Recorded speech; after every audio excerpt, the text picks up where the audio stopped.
I'm your brother's bride." The Duke didn't blink.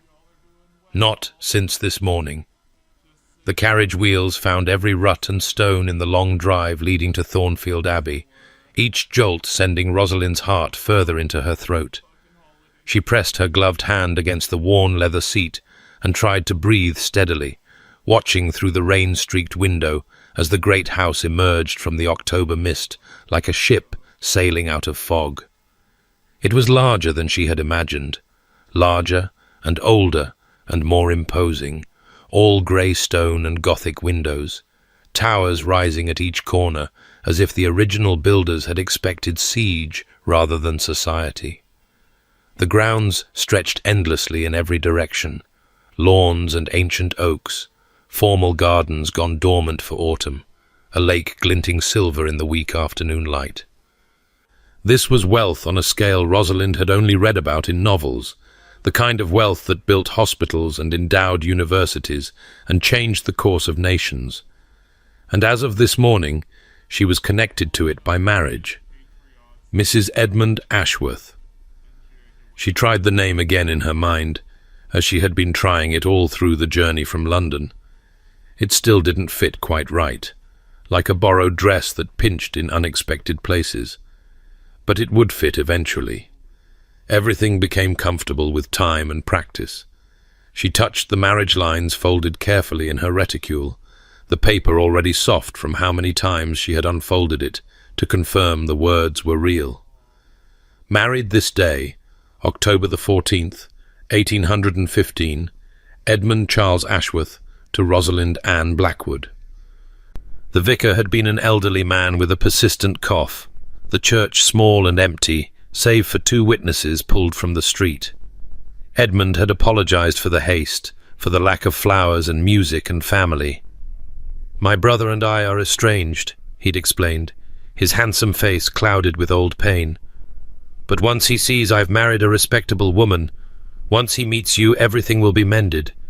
You'll be the bridge between us, darling. You'll heal my family." It was a heavy responsibility to place on a former governess with 2 worn dresses to her name. But Rosalind had never shrunk from responsibility. It was all she had ever been good at, really being useful, being steady, being the person who solved problems rather than caused them. The carriage slowed as they approached the great front entrance, and Rosalind took a final moment to compose herself. She smoothed the skirt of her brown wool travelling dress, her best dress, her only good dress, the one she had been saving for church Sundays and potential interviews. Her hair was pinned as neatly as she could manage without a proper mirror, and her face was pale but presentable. She looked, she hoped, like a gentleman's wife, like someone who belonged in a place like this. She absolutely did not look like someone who had spent the last 6 years teaching other people's children while desperately saving coins against the workhouse. She did not look like someone who had cried herself to sleep more nights than she could count, wondering if this scraping, grateful, precarious existence was all her life would ever be. That life was over now. Edmund had chosen her, and she had chosen safety, and together they would build something stable and good. The carriage door opened. A footman in immaculate livery stood waiting, his face professionally blank, despite what must have been considerable surprise at the unexpected arrival of a lone woman in a hired hack. "I am Mrs. Edmund Ashworth," Rosalind said, pleased that her voice emerged steady. "I have come to see His Grace, the Duke of Thornfield. I believe he is expecting me." This last was not entirely true, but Edmund had assured her he would send word ahead, and surely he had. Surely. Something flickered across the footman's face. Surprise, quickly suppressed, but he offered his hand to help her down with perfect courtesy. "If Madam will follow me, I will inform His Grace of your arrival." The entrance hall was cavernous and cold, all marble floors and ancestral portraits staring down from panelled walls. Rosalind's practical boots echoed far too loudly as she followed the footman, and she found herself walking on tiptoe, trying to take up less space. This was a house that demanded grandeur from its occupants, that made ordinary mortals feel small and insignificant. No wonder Edmund had struggled here. He was warmth and charm and laughter. This place was winter given architectural form. She was left in a small parlour that was clearly meant for tradespeople and other persons of uncertain status, comfortable enough, but lacking the grandeur she'd glimpsed in the entrance hall. A fire burned in the grate, which was considerate, and she stood as close to it as propriety allowed, warming hands that had gone cold from more than the October chill. Please let this go well. Please let him welcome me. Please let everything Edmund promised be true. The door opened. Rosalind turned, her prepared speech dying on her lips, because the man who entered was not what she had expected. She had imagined someone older, softer, more obviously ducal in the way of aging aristocrats who had run to fat and complacency. Edmund had described his brother as stern and unyielding, cold as the stone of the abbey itself, and she had pictured someone grey and withered, desiccated by his own rigidity. The Duke of Thornfield was none of those things. He was perhaps 30, tall and broad-shouldered, built like a man who still rode hard and worked his estates with his own hands. His hair was dark, nearly black, touched with silver at the temples that seemed premature, given his age, as if worry had done what years had not. His face was handsome in a severe way, all sharp angles and strong bones, a face that might have been carved from the same grey stone as his ancestral home. But it was his eyes that arrested her, grey and penetrating, taking her measure in a single glance and apparently finding her wanting. He did not smile. He did not offer any of the social pleasantries that should have smoothed this awkward meeting. He simply looked at her, waiting, and the weight of that gaze made Rosalind feel like a bug pinned beneath glass. "Your Grace." She dropped into her best curtsy, the one she had practiced in her cramped London lodgings until her knees ached. "Thank you for receiving me. I am, that is to say, as of this morning, I have the honour to be—" She drew a breath and forced the words out. "I'm your brother's bride." The Duke didn't blink. "Not since this morning." For a moment, the words made no sense. They were English, certainly, and she understood their individual meanings, but arranged in that order they became incomprehensible. Not since this morning. What could that possibly mean? "I beg your pardon?" "You were my brother's bride for approximately 3 hours," the Duke said, his voice flat and cold as frozen iron. "The marriage was annulled by special petition before noon. The officiant was a defrocked clergyman with no legal authority to perform the ceremony. The license was forged. The witnesses were hired actors. The entire arrangement was, to be blunt, a fraud from beginning to end." The room tilted. Rosalind reached for the back of a chair to steady herself, her fingers closing on carved wood with desperate strength. "That's not possible." I have the marriage lines. It was a proper church, a proper ceremony, a proper fraud." The Duke reached into his coat and withdrew a folded document, which he set on the table between them with damning precision. "My solicitor has been monitoring my brother's activities for some time, given his unfortunate habit of running up debts in my name. When word reached me of his romantic pursuit, I had the matter investigated. The Reverend Bartholomew Crane, if that is even his name, was stripped of his orders in 1811 for performing irregular marriages. The church where you were married has been deconsecrated for years. The entire production was a theatrical performance, Miss Blackwood, and you were the only member of the audience." Miss Blackwood, not Mrs. Ashworth. The distinction cut like a knife. "No." The word came out as a whisper. "No. Edmund said he told me. Whatever my brother told you was a lie." The Duke's voice held no sympathy, no softening. "The scheme, as I understand it, was elegant in its cruelty. Edmund would marry you, a respectable young woman of genteel birth, a former governess with an unblemished reputation. He would then present you to me as his wife, forcing me to acknowledge the connection or be responsible for a young woman's ruin. Either I would be obligated to support you both, thus funneling money to Edmund indirectly, or I would refuse and be painted as a monster who abandoned his brother's innocent bride to destitution. The fire crackled. Somewhere in the house, a clock chimed the hour. Rosalind stared at the document on the table, the proof of her ruin, laid out in neat legal Latin, and felt her entire world crumbling like wet sand. But I thought... Her voice broke. She hated that, hated the weakness of it, and she forced herself to continue. I believed. You believed what you wanted to believe. The Duke's tone was pitiless. A handsome man paid you attention. He offered you escape from an uncertain future. You did not ask too many questions because you did not want the answers. It was true. God help her, it was true. There had been signs, hadn't there?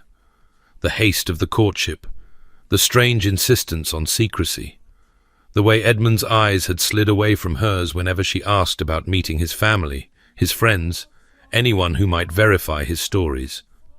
She had seen the signs and chosen to ignore them, because acknowledging them would mean surrendering the dream of safety that had kept her alive through 6 years of precarious survival. "Where is he?" she heard herself ask. "Edmund? Where is he now?" "Gone." The word fell like a stone. "He cleaned out your savings, I assume whatever modest sum you had set aside. Then he fled, likely to the continent, where he will drink and gamble until the money runs out. He has done this before, Miss Blackwood. You are not his first victim, merely his latest." Not his first. The words echoed in the hollow space where her hopes had been. She was not special. She was not even a person to him, merely a means to an end, a convenient pawn in a family game she had never known she was playing. "The woman before you was named Charlotte Merriweather." The Duke's voice had changed slightly, a rough edge beneath the ice. "She was the daughter of a curate, like yourself, unmarried, unprotected. When my brother tired of his scheme and abandoned her, she was left with nothing, no reputation, no prospects, no hope. She walked into a river 6 months later." Rosalind's hand flew to her mouth. "I have funded an investigation into Edmund's activities since then," the Duke continued, "but I was too late to prevent your entanglement. For that, I offer you my regret. But regret will not restore your reputation or recover your savings." Silence stretched between them. Rosalind became aware that she was shaking fine tremors running through her body that she could not control. She was ruined. Not actually ruined, in the way society meant the word, but effectively so. She had travelled alone to a bachelor household. She had claimed to be married to a man who had never been her husband. Her references from her last position were in Edmund's possession, along with her money and her naive belief that the world could be kind. She had nothing. She was nothing. "What am I meant to do?" The question emerged as barely more than a whisper, stripped of all pride.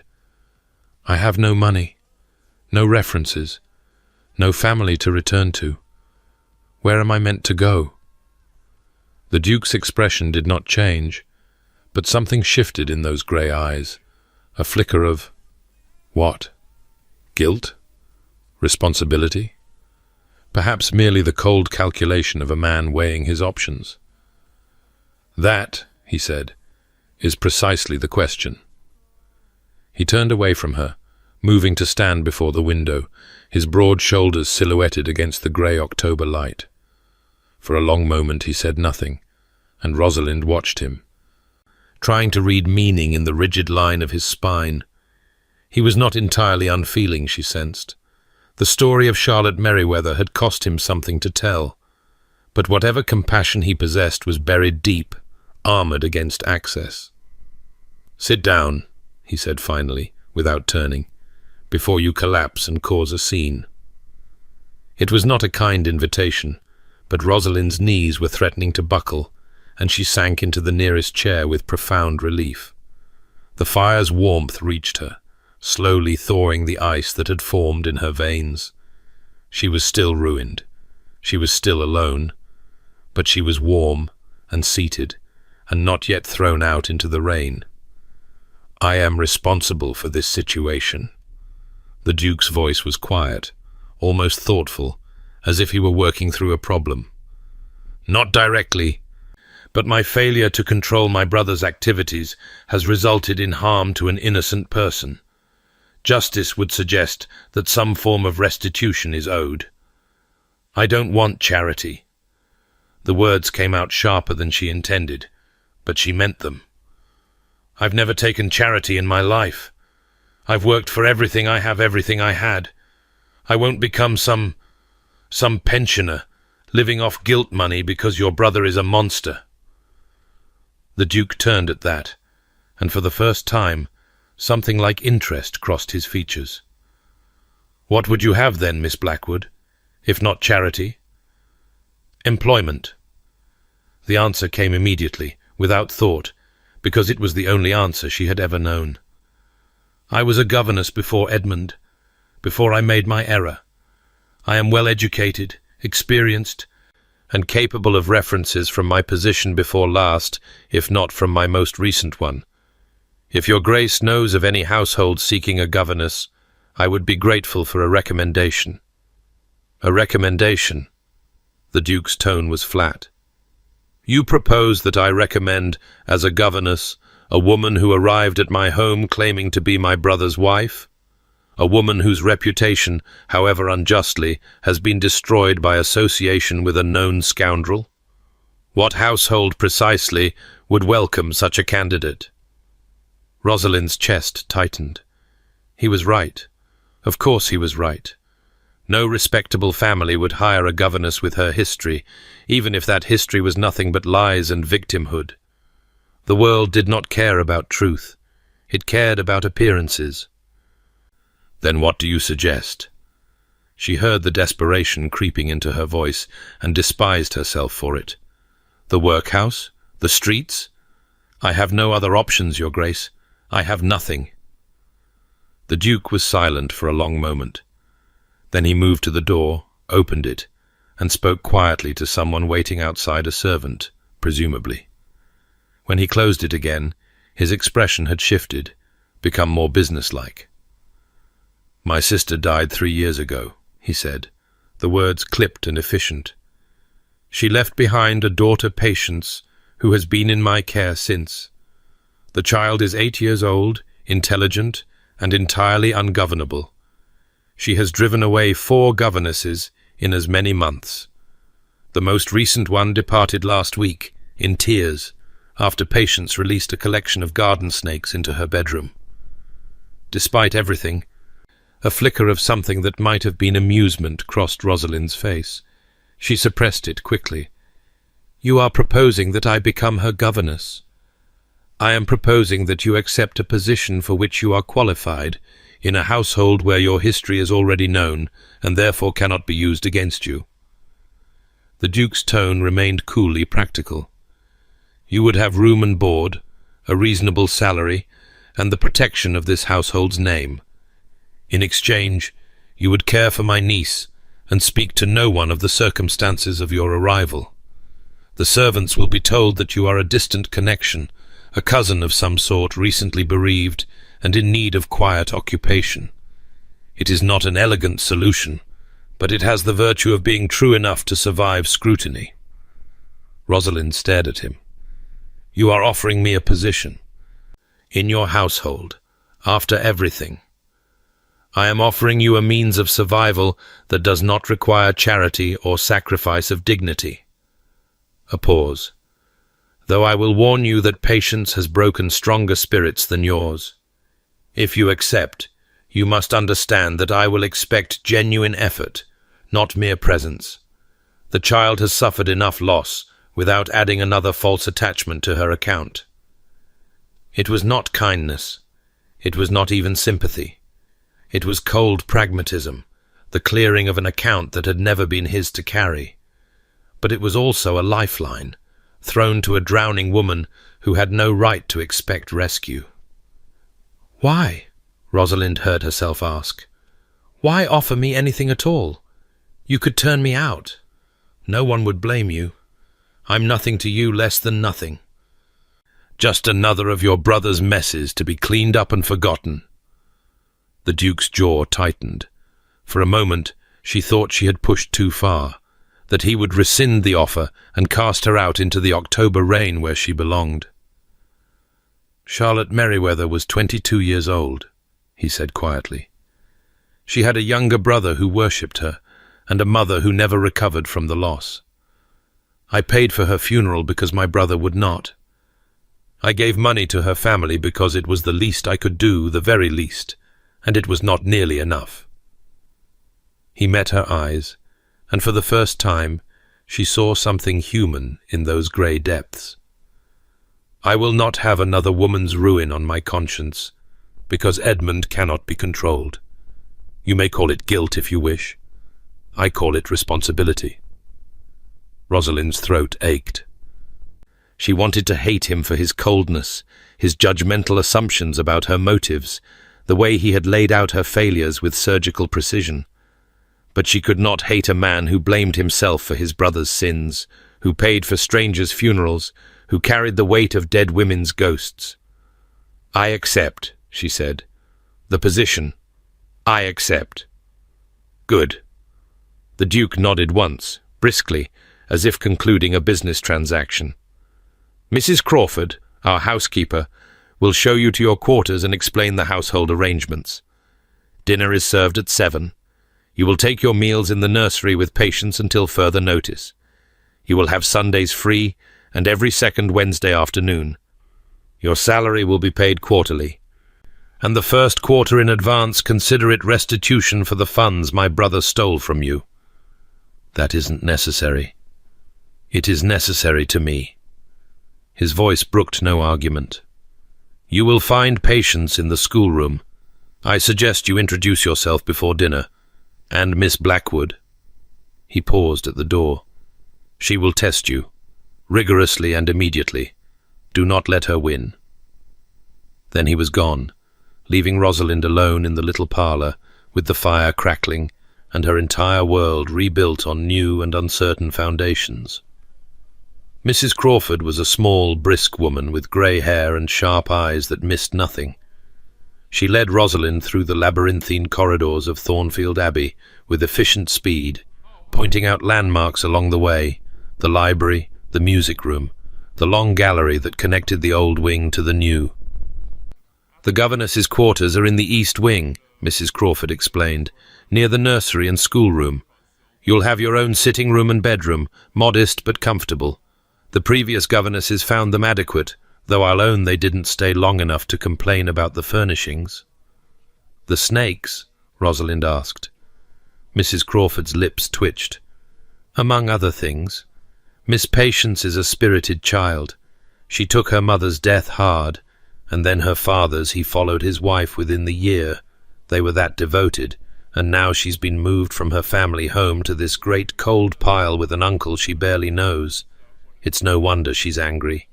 But understanding the cause doesn't make managing the effects any easier. Her uncle seems concerned for her welfare." "His Grace?" Mrs. Crawford paused to open a door, revealing a narrow staircase. "He loves that child more than he knows how to show. That's the trouble with the Ashworth men. They feel everything deeply and express nothing at all. His Grace's father was the same. Watched his wife die of consumption without shedding a single tear, then drowned himself in the lake 3 months later. They call it stoicism, but I call it a sickness of the heart." Rosalind filed this information away carefully. It explained something about the Duke's coldness, that impenetrable reserve. He was not unfeeling. He was armoured against feeling, and that was a very different thing. The governess's quarters were, as promised, modest but comfortable. A small bedroom with a narrow bed, a washstand, and a wardrobe. A sitting room with a desk, a bookshelf, and 2 worn but cozy chairs before a fireplace. The windows looked out over a kitchen garden, winter bare but neatly tended. It was not grand, but it was private and warm and safe. 3 things Rosalind had learned never to take for granted.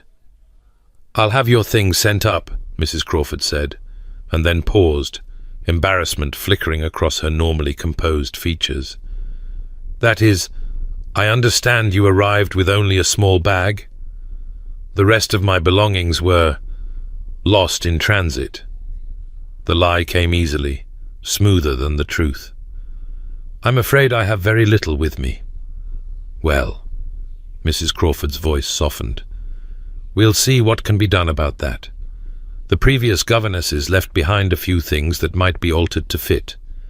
You're a sensible size, at least." Rosalind's throat tightened at this unexpected kindness.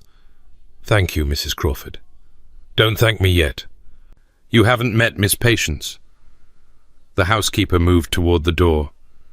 "The schoolroom is down the hall, 3rd door on the left. His Grace suggested you introduce yourself before dinner. I suggest you brace yourself before you do." Left alone, Rosalind took a moment to collect herself. She removed her travelling bonnet and pelisse, washed her face and hands in the basin, and examined her reflection in the small mirror above the washstand. She looked tired, pale, older than her 24 years. The strain of the day's revelations showed in the shadows under her eyes and the tight lines around her mouth. But she was still standing. That counted for something. She straightened her shoulders, smoothed her hair, and went to meet her charge. The schoolroom was a bright, well-appointed space, clearly designed with a child's needs in mind. Maps hung on the walls, a globe sat in one corner, and bookshelves lined one entire side of the room. A large table dominated the center, scattered with papers and pencils and what appeared to be the remains of a dissected flower. Sitting at the table, bent over a book with fierce concentration, was a small figure in a black dress. Rosalind paused in the doorway. "Miss Patience?" The child looked up, and Rosalind found herself pinned by a gaze of startling intensity. Patience. Ashworth had her uncle's grey eyes, or perhaps his sister's, who would have been the child's mother, and she wielded them with all the force of a siege weapon. Her hair was dark and ruthlessly braided, her face pale and pointed, her expression hovering somewhere between suspicion and outright hostility. "You're the new governess," Patience said. It was not a question. "I'm Miss Blackwood. Your uncle has engaged me to... The last one cried when she left." Patience's voice was cool and clinical, like a scientist recording experimental results. The one before her screamed. The one before that just stopped speaking entirely. Mrs. Crawford had to lead her out by the hand like a child. Which would you prefer? Rosalind considered this for a moment. Then she moved into the room, pulled out a chair, and sat down across from her new pupil. "None of those, thank you," she said calmly. "Crying gives me headaches, screaming hurts my throat, and I've never been comfortable with extended silences. I thought perhaps I might try something different." Patience's eyes narrowed. "What?" "Staying." The word hung between them. Patience stared at her with evident skepticism, clearly waiting for the trick, the catch. The hidden condition that would prove this new governess was no different from the others. "You don't know me," the child said finally. "You don't know what I'm capable of." "That's true." Rosalind met her gaze steadily. "But you don't know me either, and I can be quite stubborn when I put my mind to it." A long silence stretched between them. Then, unexpectedly, something that might almost have been a smile flickered at the corner of Patience's mouth. "The snakes are still in the garden shed," she said. "Just so you know." "Noted." Rosalind glanced at the dissected flower on the table. "What are you working on?" Patience's expression shifted, wariness giving way to something that looked almost like enthusiasm. I'm trying to understand how flowers make seeds. Mrs. Bradley. That was the one who cried, told me it wasn't a proper subject for young ladies. But Uncle Sebastian says that understanding how things work is never improper. So I've been conducting experiments. May I see?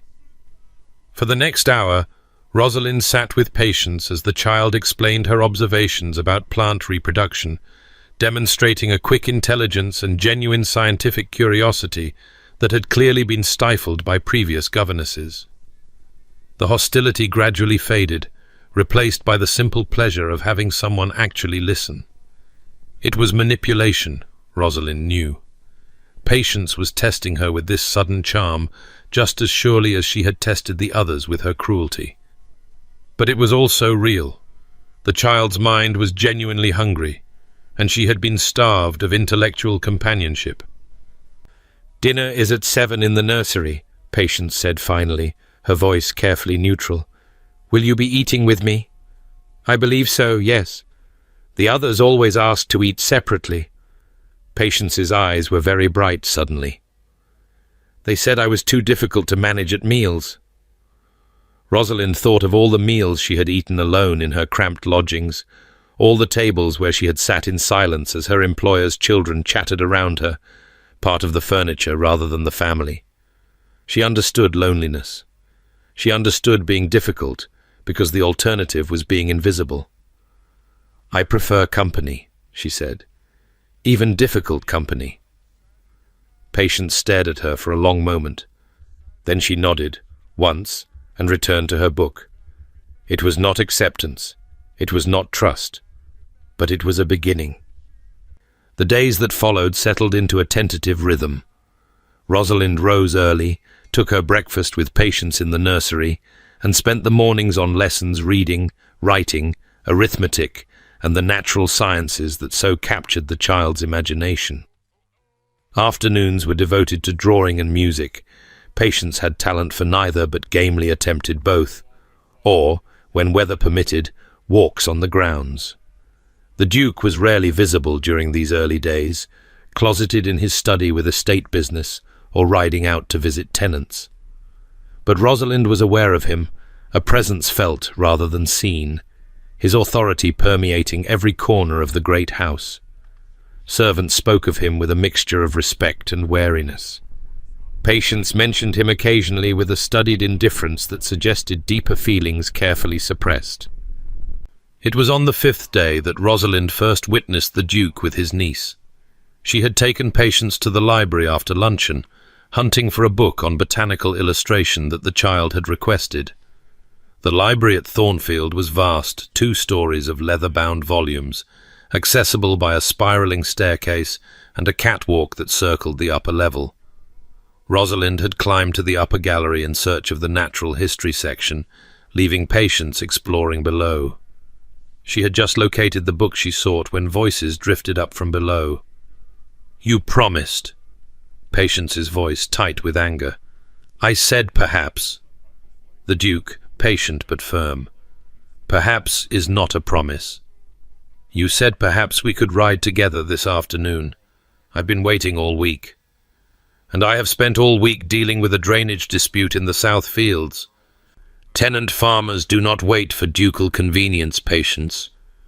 Nothing waits for ducal convenience except me." The child's voice cracked. "You promised you would be different from father. You promised you would have time." Silence. Rosalind held her breath, knowing she should announce her presence, unable to make herself move. "Your father loved you very much." The Duke's voice had changed, roughened somehow. "His absence was not a choice.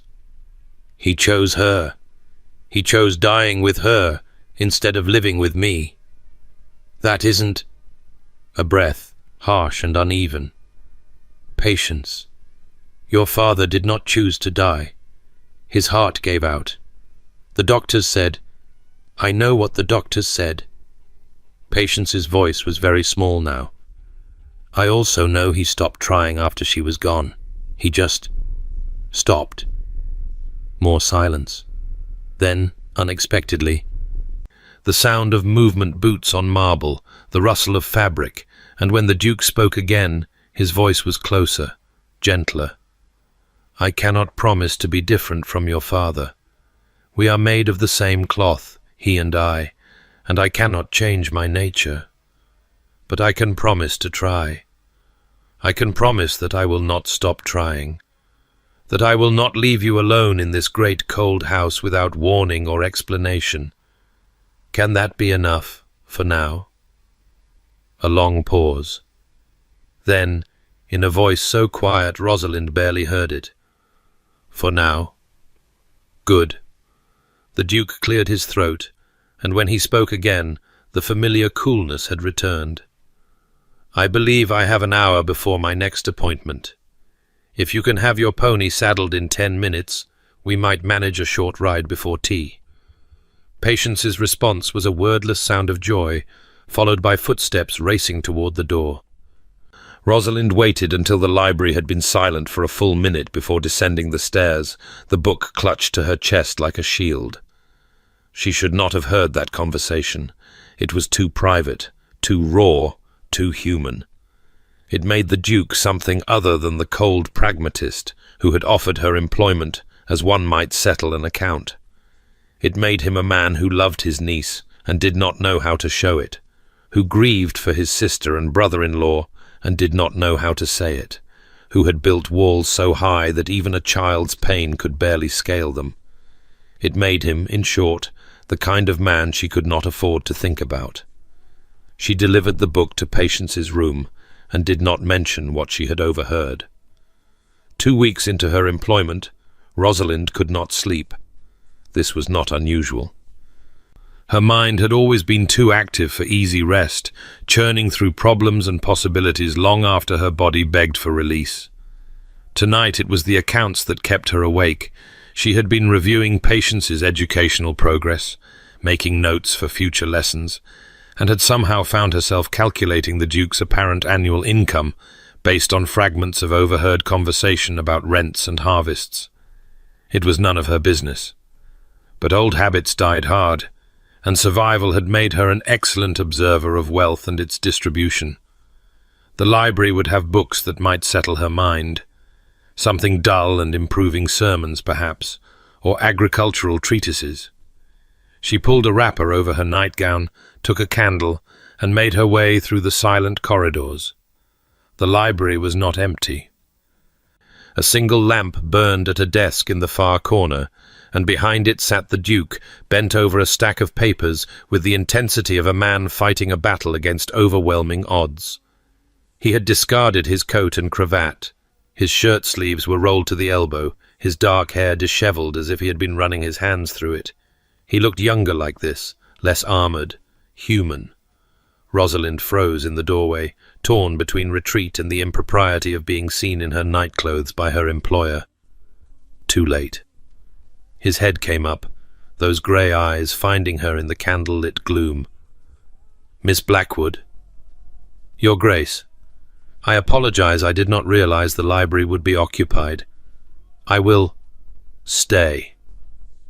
The word came out rougher than he perhaps intended, and he moderated his tone.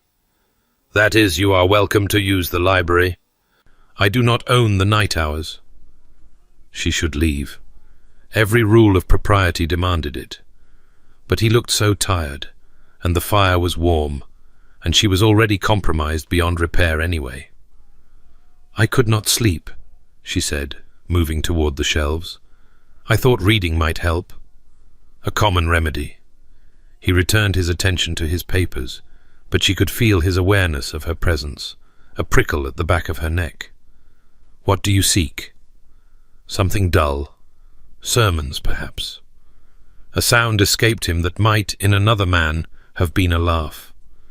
"Third shelf from the left, near the window.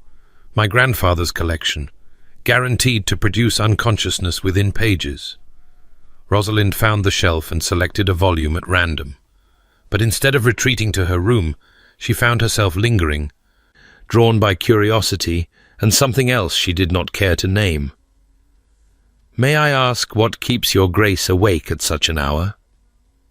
He looked up again, and this time there was a flicker of something surprised, perhaps, that she would dare the question. Then his shoulders dropped slightly, the tension easing a fraction. A dispute with my steward over crop rotation. A letter from my solicitor regarding certain family matters. 3 invitations to social events I have no desire to attend and cannot reasonably refuse. The usual burdens of position. It sounds exhausting. It is. He set down his pen, rotating his neck as if to release accumulated strain. But there is no one else to carry it. My father died when I was 24. Edmund has never been capable of responsibility, and my sister... He stopped abruptly. Your sister is dead, Rosalind said quietly, and you have been carrying the weight alone ever since.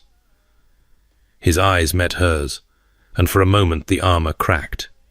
She saw grief there, and loneliness, and a terrible exhausted determination. You are very observant, Miss Blackwood. I was a governess for 6 years. Observation was a survival skill. And now? His voice was soft. What skills do you employ for survival now? It was a dangerous question. The hour was late, the setting intimate, and she was standing in her nightclothes before a man who was both her employer and, she was coming to realize, entirely too interesting for her peace of mind. The same ones, she said, watching, learning, adapting, making myself useful so that I cannot easily be discarded. You think I would discard you? I think everyone is discarded eventually. The words came out more bitter than she intended. When we cease to be useful, we cease to exist. It is the way of the world. He was silent for a long moment. Then he rose from his desk and moved toward her, stopping at a distance that was proper, but felt far too close. My brother told you that you were useful, he said quietly. Useful for his schemes, his manipulations, his selfish ends. He made you believe that utility was your only value. Rosalind's breath caught. That isn't... It is exactly what happened. I have seen it before, not with Edmund, but with men like him. They find women who have been taught that service is survival, that their worth lies only in what they can provide for others. And they exploit that belief until there is nothing left. You speak as if you know me. Her voice came out steadier than she felt. We have barely exchanged a dozen sentences. I know what I have observed. His grey eyes held hers, refusing to let her look away. I know that you arrived at this house expecting to be thrown out, and when you were offered employment instead, your first instinct was to refuse anything that smelled of charity. I know that you have spent 2 weeks making yourself indispensable to my niece, not through manipulation, but through genuine care. I know that you sit up late at night calculating accounts that are not your concern, because understanding a household's finances is another form of self-protection. Rosalind's cheeks burned. You have been watching me. I watch everything that happens in my house. It is my responsibility. A pause. And yes, I have been watching you. The confession hung between them, weighted with meaning neither of them was prepared to address. Rosalind clutched her book of sermons like a shield, acutely aware of the thin fabric of her wrapper, the loose fall of her hair, the dangerous intimacy of this midnight encounter. I should go, she said. You should. But he did not move, and neither did she. Your Grace. Sebastian. The name came out rough, almost unwilling. When we are alone like this, in the small hours when the house sleeps, you may call me Sebastian, if you wish. It was an invitation she should refuse. Familiarity led to attachment, and attachment led to pain, and she had suffered enough pain to last several lifetimes. But he looked so tired, so alone. So like the man in the library with his niece, awkwardly trying to connect across walls he had spent years building. Sebastian, she said softly, You should sleep. The disputes and letters will wait until morning." Something shifted in his expression. Surprise, perhaps, or something warmer. "Is that an order, Miss Blackwood?" "Rosalind." The name escaped before she could stop it. "Fair is fair." "Rosalind." He said it like he was tasting it, testing the shape of it on his tongue. "A good name. Strong." "It was my grandmother's." "Then I hope you will live up to it." He stepped back, finally, creating distance where there had been dangerous proximity. "Good night, Rosalind. I hope the sermons provide the tedium you seek." She fled then, clutching her book and her candle and the memory of her name in his mouth. But she did not read the sermons that night. She lay awake instead, staring at the ceiling of her modest room, and thought about grey eyes and tired shoulders, and the way a cold man could suddenly seem warm. She was in trouble. She knew it with the bone-deep certainty of a woman who had survived by recognizing danger. But for the first time in longer than she could remember, she was not sure she wanted to escape. On her way back to her room, something made Rosalind pause in the long gallery. Moonlight streamed through the tall windows, illuminating the portraits that lined the walls, generations of Ashworths, staring down with varying degrees of hauteur and dignity. She found herself drawn to one portrait in particular, hung slightly apart from the formal family groupings. A young man in riding clothes, probably early 20s, with dark hair and grey eyes, and the ghost of a smile playing at the corners of his mouth. He looked nothing like the Duke she had come to know. This man was open, vital, full of an energy that seemed barely contained by the canvas. But it was him. She recognized the line of the jaw, the set of the shoulders, the particular way he held his head. Sebastian Ashworth, before whatever had happened to freeze him into his current form. "What happened to you?" she wondered. "What made you become the man you are now?"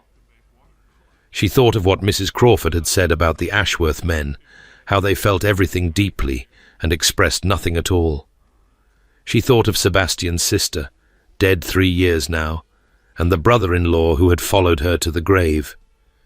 She thought of Edmund, charming and destructive, leaving a trail of ruined women in his wake while his elder brother paid the debts and bore the responsibility.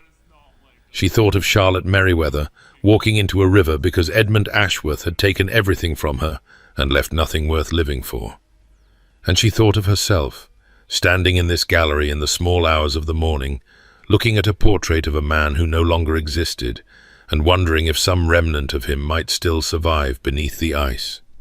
It was foolish. It was dangerous. It was exactly the kind of romantic fantasy that had led her into Edmund's trap in the first place.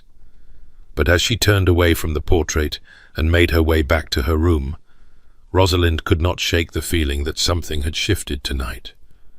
Some door had opened that might never close again. She fell asleep at last with the image of grey eyes burning behind her own, and dreamed of a young man with a ghost of a smile, reaching out across years of carefully constructed distance. 3 weeks had transformed the rhythm of Rosalind's days into something approaching normalcy, or as normal as life could be in a great house where she occupied the peculiar space between servant and guest, neither quite one nor the other. Patience had not driven her away.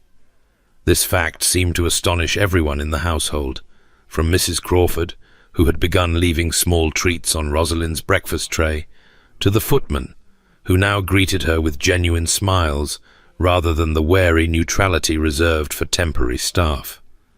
Even Patience herself seemed surprised, testing Rosalind's resolve with decreasing frequency as the days passed. The snakes remained in the garden shed, undisturbed. "You're still here," Patience observed one morning, looking up from her arithmetic with an expression of grudging respect. "Sarah, the one who cried, lasted 12 days. You've beaten her record." "I wasn't aware we were keeping score." "I always keep score." Patience returned to her sums, but there was something lighter in her manner now, something that looked almost like trust beginning to form. "Uncle Sebastian asked about you at breakfast yesterday. He wanted to know how your lessons were progressing." Rosalind's pen stuttered on the page she was marking. "Did he?" "He asks about you quite often, actually." Patience's voice was studiedly casual. "More than he asked about the others. Mrs. Crawford says it's because you're a distant cousin, and he feels responsible for your welfare. But I don't think that's the real reason." "And what do you think the real reason is?" Patience looked up, grey eyes so like her uncle's, sharp with intelligence beyond her years. "I think he's lonely. And I think you might be lonely too. Lonely people recognize each other." The observation struck too close to the truth. Rosalind busied herself with the marking, unwilling to let an 8-year-old see how accurately she had hit the mark. "Your arithmetic is improving," she said, deliberately changing the subject. "You've only made 2 errors on this page." Patience accepted the deflection with the grace of a child who had learned when not to push. But her words lingered in Rosalind's mind long after the lesson ended, a stone dropped into still water that continued to send ripples outward. Lonely people recognize each other. She had been lonely for years, she realized. Even before Edmund, before the false marriage and the shattered illusions, she had been alone in a fundamental way that no amount of employment or occupation could address. Governesses lived in a kind of social purgatory, too educated for the servants' hall, too dependent for the drawing room. She had grown accustomed to isolation, had built her identity around it, had told herself that solitude was strength. But it wasn't strength. It was survival. And survival, she was beginning to understand, was not the same as living. The household's quiet rhythm shattered 3 days later, with the arrival of a letter bearing an unfamiliar seal. Rosalind was in the schoolroom when the summons came, a footman appearing at the door with word that His Grace requested her presence in his study immediately. The formality of the message set her nerves on edge. Their midnight encounter in the library had not been repeated, and their interactions since had been carefully proper, conducted in daylight with appropriate witnesses. She found Sebastian standing at his window, his back to the door, tension visible in every line of his shoulders. "You wished to see me, Your Grace?" He turned. The coolness she had come to expect was gone, replaced by something that looked almost like concern. He held a letter in his hand, the paper crumpled slightly, as if he had been gripping it too hard. "Close the door, please." She did, her heart beginning to pound. "Has something happened?" "Edmund has written." The words came out flat, controlled. "Not to me, he would not dare. To his solicitor, who has forwarded the relevant portions. It seems my brother has been indiscreet. Indiscreet. He has been telling stories in Paris, about a governess who came to Thornfield Abbey claiming to be his wife, about a duke who took her in, employed her, kept her under his roof." Sebastian's jaw tightened. "The stories have reached London. They will reach the local gentry soon enough." The blood drained from Rosalind's face. "What kind of stories?" "The kind that speculate about why a man would shelter a woman so compromised. The kind that suggest your presence here is not merely charitable." He met her eyes. "I am sorry. I should have anticipated this. Edmund has always preferred to wound from a distance." Rosalind sank into a chair without asking permission, her legs suddenly unable to support her. She had been so careful, so proper, so determined to rebuild some semblance of respectability from the ruins Edmund had left. And now, with a few careless words in a Parisian salon, he had destroyed even that fragile hope. "What do I do?" she heard herself ask. "Where do I go?" "Nowhere." Sebastian's voice was firm. "You have done nothing wrong. I will not have you driven from this household by gossip and innuendo." "But your reputation—" "My reputation can withstand scandal. I am a duke. We are permitted our eccentricities. A ghost of humor flickered across his features, there and gone. The question is, how best to protect yours? I have no reputation left to protect. The words came out hollow. Edmund saw to that the moment I set foot in this house. You have a position here, a place, a child who depends on you. Sebastian moved closer, his voice softening. Patience has begun to heal under your care. I have watched it happening, the anger fading, the trust growing. I will not allow my brother to take that from her, or from you. Rosalind looked up at him, this cold, careful man who kept offering her lifelines when she expected to drown. Why? She asked. Why do you continue to help me?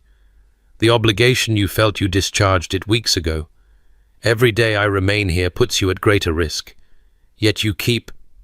She stopped, unable to find the words for what he kept doing. Protecting her, watching over her, making her feel, for the first time in years, that she mattered as more than a useful pair of hands. Because it is right. His voice was quiet but certain. Because Edmund has taken enough. Because... He stopped, something shifting in his expression. For a moment, she thought he might say more, might finally name the thing that had been growing between them in midnight libraries and accidental glances. But the shutters came down, the armor returning, and when he spoke again his voice was brisk with purpose. I have sent word to my solicitor. We will address this matter legally if necessary. Edmund's slander can be prosecuted if he continues. In the meantime, I intend to invite several families to the Abbey for a house party next month. Your presence at such an event, in your proper role as Patience's governess, will do much to quiet the rumors. A house party? Rosalind stared at him. You hate social gatherings. I do. Something that might have been a smile tugged at his mouth. But I am capable of enduring temporary discomfort for a worthy cause. And there is a secondary benefit. Patience will be required to interact with children her own age. It will be good for her development. It was practical, logical, entirely characteristic of the man she was coming to know. But Rosalind heard what he did not say, that he was willing to open his home to strangers, to endure weeks of social obligation, to put himself through what was clearly a kind of personal torture, all to protect a woman who had no claim on his consideration beyond an accident of his brother's cruelty. "Thank you," she said softly. "Do not thank me yet." His expression darkened. A house party means eligible young ladies and their matchmaking mothers. I will be hunted like game across my own estate. If you have any gratitude, you might consider serving as a distraction. A distraction? If I am seen paying attention to the governess, even in the most innocent way, it may discourage the more aggressive pursuit. His eyes met hers, and something electric passed between them. Unless you object to being used as a shield. She should object. The arrangement he proposed would only fuel the rumors they were trying to quiet. But the alternative, watching him be pursued by simpering debutantes while she stood in the shadows, was somehow worse. "I am at your Grace's service," she said, and if her voice emerged slightly breathless, she chose not to examine why. The preparations for the house party consumed the following weeks. Mrs. Crawford bustled through the house like a general marshalling forces, organizing cleaning crews and menu planning and the 1,000 details that went into hosting members of the gentry. Rosalind found herself drawn into the preparations despite her nominal role as governess, her practical nature making her useful for the kind of organizational work that left Sebastian glazed with boredom. "You have a talent for this," he observed one evening, reviewing her neatly organized lists of room assignments and dietary requirements. They had fallen into the habit of meeting in his study after Patience was abed, ostensibly to discuss the child's progress, but increasingly to simply talk. "The army could use you. I spent 6 years managing nurseries full of children who did not wish to be managed. A house party is merely a different scale of chaos. a significantly larger scale. He set down the papers, leaning back in his chair with a weariness that had become familiar to her. 23 guests, not counting their personal servants. My household will double in size overnight. You could cancel, say you've taken ill, and give Edmund the satisfaction of knowing his rumors have achieved their purpose. Sebastian shook his head. No. We face this head-on and emerge victorious. It is the only way. You speak of it like a military campaign. Social events are merely warfare conducted with tea and pleasantries. The casualties are reputations rather than lives, but the stakes can feel equally high. He paused, studying her face in the lamplight. You will need appropriate clothing. The things you have are suitable for the schoolroom, but if you are to appear at any of the entertainments, I cannot afford new clothing. I can. He held up a hand to forestall her protest. Consider it a necessary expense. If you are to serve as my distraction, you must be sufficiently distracting. The compliment, if it was a compliment, sent heat flooding to her cheeks. Your Grace. Sebastian. His voice softened. We agreed, did we not? When we are alone. Sebastian. The name still felt dangerous on her tongue, intimate in ways she knew she should resist. I cannot accept gifts from you. It would only confirm the rumors. The dressmaker will be paid from the household accounts. You are an employee. Employees require appropriate uniforms. No one will question it. It was a transparent rationalization, and they both knew it. But Rosalind was tired of fighting, tired of refusing every kindness because acceptance might suggest impropriety. She had been proper her entire life, and what had it gained her? A false marriage and shattered hopes, and a reputation in ruins regardless of her behavior. Very well, she said quietly, but nothing extravagant. I will not be made into someone I am not. I would not dream of it. His eyes held hers, warm with something that might have been admiration. Your practicality is one of your finest qualities. I would not see it compromised for the sake of fashion. Later, lying sleepless in her narrow bed, Rosalind turned his words over in her mind. One of your finest qualities. The implication that he had catalogued her qualities, had considered them, had formed opinions about which were finest. It should not have pleased her so much. It should not have made her heart race like a girl in the first flush of romantic feeling. But it did. God help her, it did. The house party guests began arriving on a grey November morning, their carriages processing up the long drive like ships sailing into harbour. Rosalind watched from the schoolroom window, Patience pressed against the glass beside her. That's Lady Ashton's carriage, Patience said, her voice flat with disapproval. She has 3 daughters who all think they should be the next Duchess. Uncle Sebastian hides in his study when she visits. How do you know which carriage is hers? I make it my business to know things. Patience glanced up at her, grey eyes sharp. Lady Ashton's daughters are named Honoria, Cecilia, and Marguerite. Honoria is the eldest and the prettiest. She'll be the most aggressive. Cecilia plays the pianoforte badly and will insist on performing. Marguerite is the youngest and the cleverest, which means she's the most dangerous. You've given this considerable thought. Uncle Sebastian is mine. The fierce protectiveness in the child's voice was unmistakable. I don't want any of those women taking him away. Rosalind knelt to meet her eyes. No one is going to take your uncle away. A wife would not replace you in his affections. Mother's death replaced me in father's. The words emerged quiet and matter-of-fact, more devastating for their lack of emotion. He loved her more than me. When she was gone, I wasn't enough to keep him here. Oh, sweetheart.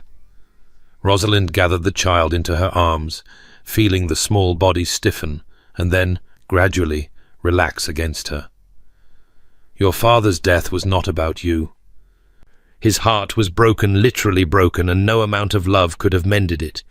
But your uncle is made of stronger stuff. He will not leave you. How do you know? Because I've seen how he looks at you. Rosalind pulled back to meet Patience's tear-bright eyes. And because I've seen the portrait of him as a young man. He was warm once, open once. That person is still in there somewhere. You help him remember that. Do you? Patience asked quietly. Help him remember, I mean. The question hung between them, too perceptive for a child of 8, too dangerous to answer honestly. Rosalind chose retreat. Come, she said, rising. We should prepare for dinner. You'll want to look your best when you meet the Ashton girls. Why? So they know they have competition? Despite everything, Rosalind laughed. Something like that. Dinner that first evening was an exercise in controlled chaos. 23 guests filled the dining room, their conversation a rising tide of gossip, politics, and social maneuvering. Rosalind sat far below the salt, in the position appropriate to a governess, but she found she had an excellent view of the proceedings. Sebastian presided at the head of the table with the air of a man enduring a necessary but unpleasant duty. He was courteous to his guests, attentive to their needs, impeccable in his role as host, and visibly counting the moments until he could escape. Rosalind watched him deflect Lady Ashton's maternal machinations with practiced ease, turning aside pointed questions about his matrimonial intentions with responses so blandly uninformative that they verged on art. But she also watched the Ashton daughters. Patience had been right about Honoria. She was beautiful in a cold, classical way, and she pursued Sebastian with the single-minded determination of a huntress. Every time he turned away, she found a reason to draw his attention back. Every time he spoke to another lady, she contrived to interrupt with some witty observation. And Marguerite, the clever one, watched it all with calculating eyes, clearly gathering information for use in some future campaign. You're staring. Rosalind startled. The woman beside her, a Mrs. Pemberton, wife of a local baronet, was watching her with an expression that fell somewhere between amusement and knowing speculation. I beg your pardon? At his grace. You've been staring at him throughout the fish course. Mrs. Pemberton's voice was low, pitched for privacy. I don't blame you, he's worth looking at, but you might be more discreet. The Ashton woman has already noticed. Rosalind felt her cheeks flame. I was merely... You were watching him the way a woman watches a man she wants but cannot have. Mrs. Pemberton's tone softened. I know that look. I wore it myself once, before I learned to settle for what was possible. I have settled for what is possible. Rosalind's voice came out sharper than she intended. I am a governess. My position is clear. Is it? Mrs. Pemberton raised an eyebrow. Then why did the Duke insist you be seated in the dining room rather than the servants' hall? Why did he ensure your gown came from the same dressmaker who serves his sister's memory? Why does he keep glancing at you when he thinks no one is watching? Rosalind followed Mrs. Pemberton's gaze to the head of the table. Sebastian was engaged in conversation with the elderly Lady Thornwood, but even as she watched, his eyes flicked toward her a quick, almost involuntary glance before returning to his companion. I don't know what you imagine. I imagine nothing. Mrs. Pemberton returned her attention to her plate. I merely observe, and I have observed that whatever is between you and the Duke, it is neither simple nor settled. Be careful, Miss Blackwood. House parties can be dangerous for women in uncertain positions. The warning stayed with Rosalind through the rest of the meal and into the drawing-room, where the ladies withdrew while the gentlemen lingered over port. She positioned herself in a corner, hoping to avoid notice, but Honoria Ashton found her within minutes. Miss Blackwood, is it? Honoria's smile did not reach her eyes. The governess. How delightful that His Grace allows you to join the company. Very modern of him. He is a modern man in many ways. Is he? Honoria's gaze sharpened. You must know him quite well, having lived in his household these past weeks. Tell me, is the ice as thick as it appears? Or might the right woman find a way to thaw it? It was a trap, of course. Any answer Rosalind gave would be used against her evidence of presumption if she claimed knowledge, evidence of insignificance if she denied it. I am merely an employee, she said carefully. I teach his niece and take my meals in the nursery. I am hardly qualified to speak to his Grace's temperament. How modest. Honoria's smile turned brittle. And yet I've heard the most fascinating rumors about how you came to be employed here. Something about a misunderstanding with the Duke's brother? The room suddenly felt very quiet, though conversations continued around them. Rosalind felt, rather than saw, the attention shifting toward them, guests registering the tension between the governess and the nobleman's daughter. I'm afraid I don't know what you mean. No? Honoria's voice rose slightly, carrying to nearby listeners. The story I heard was that you arrived at Thornfield claiming to be Edmund Ashworth's wife, that the marriage was annulled under irregular circumstances, that His Grace took pity on you and offered employment rather than turn you out to face the consequences of your, a delicate pause, error in judgment. The blood drained from Rosalind's face. She had known the rumours would follow her, but to have them spoken aloud, in company, with such calculated cruelty, that is quite enough. The voice came from behind Honoria, cold as winter and sharp as a blade. Rosalind looked up to find Sebastian standing in the drawing-room doorway, his expression thunderous. Miss Blackwood is a member of my household and under my protection. His voice carried through the suddenly silent room. I will not tolerate her being subjected to gossip and innuendo in my own home. Is that understood? Honoria had gone pale, her social instincts finally catching up with her spite. Your Grace, I meant no offence. Then you will apologize. It was not a request. Now. A terrible silence. Every eye in the room was fixed on them, the furious Duke, the mortified debutante, the governess caught between them. Rosalind wanted to sink through the floor, to disappear, to be anywhere but here in the centre of this humiliating tableau. I apologize, Honoria whispered, the words clearly costing her. I should not have repeated unfounded rumours. No, you should not have. Sebastian's gaze swept the room, taking in the avid faces, the barely concealed excitement at the drama unfolding before them. Let me be clear, since there seems to be some confusion. Miss Blackwood came to this house as the victim of my brother's scheming. She was deceived, defrauded, and abandoned. I offered her employment because it was the right thing to do, and because she has proven herself invaluable in caring for my niece. Anyone who wishes to make more of the situation than that may leave my household immediately. Is that understood? Murmurs of assent rippled through the room. Honoria retreated to her mother's side, her face burning with humiliation.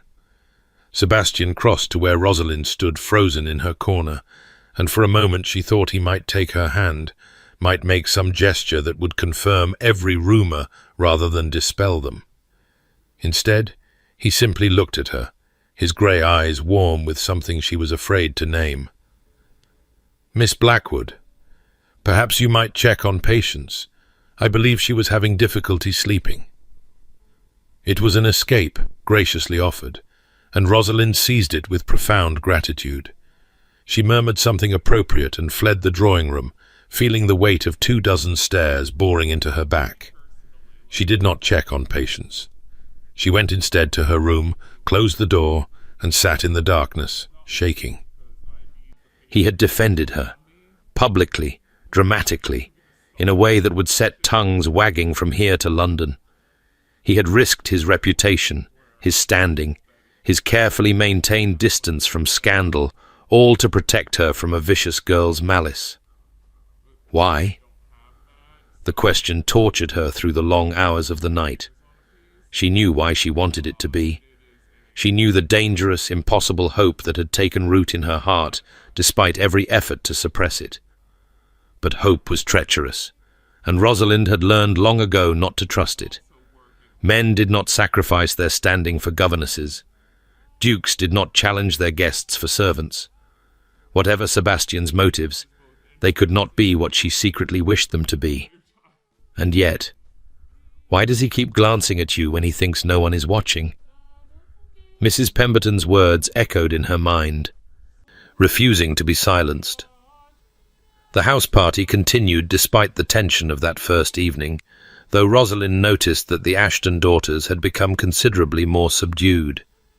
She kept to the schoolroom as much as possible, emerging only when duty required meals where her absence would be noted, activities involving patience, the occasional evening gathering where Sebastian had specifically requested her presence. Those evenings were sweet torture. She would sit in her corner, trying to focus on her needlework, while Sebastian moved through the room dispensing courtesy and deflecting pursuit. And every so often enough that she could not dismiss it as coincidence, his eyes would find hers across the crowded room, and something would pass between them that made her breath catch. It was on the fifth night that everything changed. The party had gathered in the music room for an evening of amateur performance. Cecilia Ashton had just finished murdering a Mozart sonata, to polite applause that did nothing to disguise the collective relief at her conclusion. Other guests took their turns at the pianoforte, some competent, some merely enthusiastic, until the evening's entertainment wound down to comfortable conversation and cards. Rosalind had retreated to her usual corner when Sebastian appeared at her elbow. "Walk with me." It was not a request, and it was not appropriate, and she should have refused. But the room was stuffy, and her heart was racing, and when he looked at her like that, she found she could refuse him nothing. They slipped out through the French doors onto the terrace, into the crisp November night. The sky was clear, scattered with stars, and their breath made clouds in the cold air. "You've been avoiding me." His voice was quiet, pitched for her ears alone. "I've been maintaining appropriate distance." "There is no appropriate distance anymore." He turned to face her, his expression unreadable in the moonlight.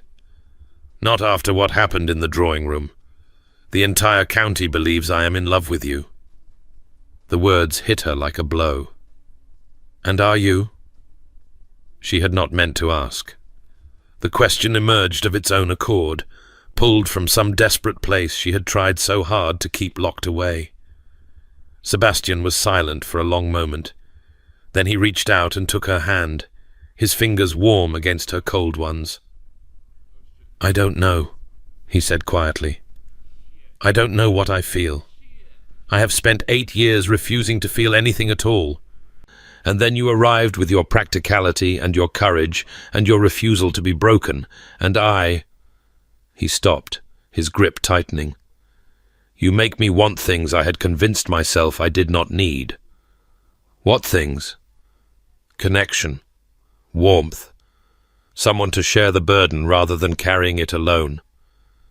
His eyes met hers, raw and open in a way she had never seen from him. "I watch you with patience, the way you love her without condition or reservation, and I think that is what it should look like. That is what I have forgotten how to do." "Sebastian." "I know." His voice was rough. "I know it is impossible. I know the difference in our stations, the scandal it would cause, the damage to your reputation which is already compromised beyond repair by my brother's malice. I know all the reasons why I should maintain distance, why I should let you go when the house party ends, why I should find some sensible match and be satisfied with duty rather than—" He broke off. In the moonlight, she could see the struggle on his face, the man he had forced himself to become, warring with the man he had once been. "Rather than what?" she whispered. "Rather than this." He kissed her. It was not a gentle kiss, not a tentative exploration of new territory. It was the kiss of a man who had been starving for 8 years and had finally found sustenance, desperate and hungry and utterly consuming. His hands came up to cup her face, tilting her head to deepen the contact, and she melted into him without thought or resistance. She had been kissed before hasty, stolen moments with Edmund that had felt more like performance than passion. But this was something else entirely. This was fire and need and the kind of connection she had stopped believing was possible. She clutched at his coat, pulling him closer, drowning in sensation. When they finally broke apart, they were both breathing hard. Sebastian's forehead rested against hers, his eyes closed, his expression almost pained. "I should not have done that." "No." She reached up to touch his face, feeling the roughness of stubble beneath her fingers. "But I'm glad you did." He laughed a real laugh, startled and warm, and caught her hand, pressing a kiss to her palm. "You are a remarkable woman, Rosalind Blackwood. You make me forget all the reasons I should be careful. Perhaps you've been careful long enough?" "Perhaps." He pulled back, though he did not release her hand. "But caution is what has kept this estate solvent and my reputation intact. I cannot simply abandon it because a beautiful woman has turned my head." "Is that what I've done? Turned your head?" "You have done considerably more than that." His eyes held hers, serious now. "You have made me want a future I never thought I would have. A future with warmth and laughter and children and—" He stopped abruptly. And I am getting ahead of myself." He released her hand, stepping back to create distance between them. "The house party has another week to run. When it ends, when the guests have departed and we are no longer under observation, we should talk properly. There are things I need to say, things I need to offer, and I want to do it right." Rosalind's heart was pounding so loudly she was certain he could hear it. "Things you need to offer?" "Rosalind." He said her name like a vow. "You must know by now that I do not do anything by halves. If we pursue this, it will not be some clandestine arrangement. It will be—" He paused, choosing his words. "It will be everything or nothing. I need you to understand that before we go any further. Everything or nothing." The words echoed in her mind, terrifying and exhilarating in equal measure. "I understand." "Good." He offered his arm, formal and proper, as if he had not just kissed her senseless in the moonlight. "Then we should return before our absence is noted. The gossips will have quite enough to discuss without adding fuel to their fire." They re-entered the music room separately, Rosalind first, Sebastian following a few minutes later through a different door. But as she crossed to her corner, she caught Mrs. Pemberton watching her with knowing eyes, and she knew their caution had not been enough. The older woman simply smiled and returned to her conversation, offering no comment. But the message was clear. She had seen, and she knew, and the secret was no longer theirs alone. The final days of the house party passed in a haze of anticipation and anxiety. Rosalind went through the motions of her duties lessons with patience, appearances at meals, polite conversation with guests who seemed increasingly convinced that she was destined to become their hostess. Sebastian maintained appropriate distance in public, but his eyes found hers constantly, speaking a language of promise and patience that made her skin warm and her heart race. And then Edmund arrived. He came without invitation, without warning, sweeping into the entrance hall on the morning of the party's final day, with all the careless charm that had once deceived her so completely. "Brother!" His voice carried through the house, drawing servants and guests alike. "I've come to pay my respects. I hear you've been hosting quite the gathering." Rosalind was descending the main staircase with patience when she heard him. She froze, her hand tightening on the banister, her body suddenly cold despite the warmth of the house. "Miss Blackwood?" Patience looked up at her, worried. "You've gone very pale." "I'm fine." The lie came automatically, even as her mind raced. Edmund was here. Edmund, who had ruined her, abandoned her, spread rumours that had followed her across the country. Edmund, who had stood in a church and promised her forever, knowing it was all a lie. She wanted to flee to her room, to hide until he was gone. But Patience was with her, and Patience needed protection from this man who was, technically, her uncle. "Let's find your Uncle Sebastian," she said, her voice remarkably steady. "I believe he's in his study." But it was too late. Edmund had already spotted them on the stairs, and his smile widened with malicious delight. "Well, well, if it isn't my blushing bride." He started toward them, ignoring the shocked murmurs of the guests who had gathered to witness the commotion. "How delightful to see you again, my dear. I hear you've made yourself quite comfortable in my brother's household." "Mr. Ashworth." Rosalind kept her voice cool, placing herself between Edmund and Patience. "I was not aware you planned to return to England." "Plans change." His eyes raked over her, assessing. "You're looking well. Being a governess must agree with you. Or is it something else that's put such colour in your cheeks?" "That is enough." Sebastian's voice cut through the hall like a blade, and Rosalind nearly collapsed with relief as he emerged from his study. His face was thunderous, his body rigid with controlled fury. "You are not welcome here, Edmund. Leave." "Is that any way to greet your only brother?" Edmund's smile never wavered. "I've merely come to collect what belongs to me." "Nothing here belongs to you." "No?" Edmund's gaze settled on Rosalind with predatory intensity. "Not even the woman I married? The ceremony may have been irregular, but one could argue in certain courts that the intent was binding." "The ceremony was fraudulent." "You know that better than anyone." "I know what my solicitor tells me." Edmund reached into his coat and withdrew a folded document.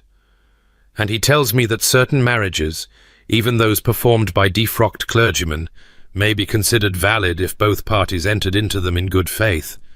Miss Blackwood certainly believed she was married, and I was quite sincere in my affections." The blood drained from Rosalind's face. "That's not possible." "Isn't it?" Edmund's smile turned cruel. "The law is a flexible thing, my dear. Given the right arguments, the right pressure, who knows what a judge might decide? Perhaps Sebastian has failed to mention that I've been in correspondence with several barristers on the subject." Rosalind looked to Sebastian, desperate for reassurance. But his expression had gone carefully blank, the mask he wore when facing circumstances beyond his control. "Whatever game you're playing," Sebastian began. "No game." Edmund cut him off. "A business proposition. You have something I want: money, position, the respectability I've been denied. I have something you want: the guarantee that I will never trouble Miss Blackwood again. Surely we can come to some arrangement." "You're blackmailing me." "I prefer to think of it as negotiating." Edmund's eyes flickered to Rosalind. "Unless, of course, Miss Blackwood would prefer to return with me voluntarily. We could make a fresh start, she and I. Paris is lovely this time of year." "I would sooner die." The words came out fierce and certain, surprising even herself. Something shifted in Edmund's expression, a flash of genuine anger beneath the charm. "Careful, my dear. You may yet have the opportunity." "That is enough." Sebastian moved forward, placing himself between Edmund and the staircase. "You will leave this house immediately. If you attempt to contact Miss Blackwood again, if you pursue this absurd claim of marriage, I will destroy you. Not financially, not socially, personally. Do you understand?" The brothers faced each other across the entrance hall, and for a moment the resemblance between them was striking: the same dark hair, the same sharp features, the same intensity of purpose. But where Sebastian's strength had been forged through responsibility and sacrifice, Edmund's had curdled into something corrupt. You always did protect the strays. Edmund's voice was quiet now, dangerous. Mother, father, our sainted sister, and now the governess who warmed your bed while pretending to teach your niece. Sebastian hit him. It happened so quickly that Rosalind barely registered the movement. One moment the brothers were facing each other.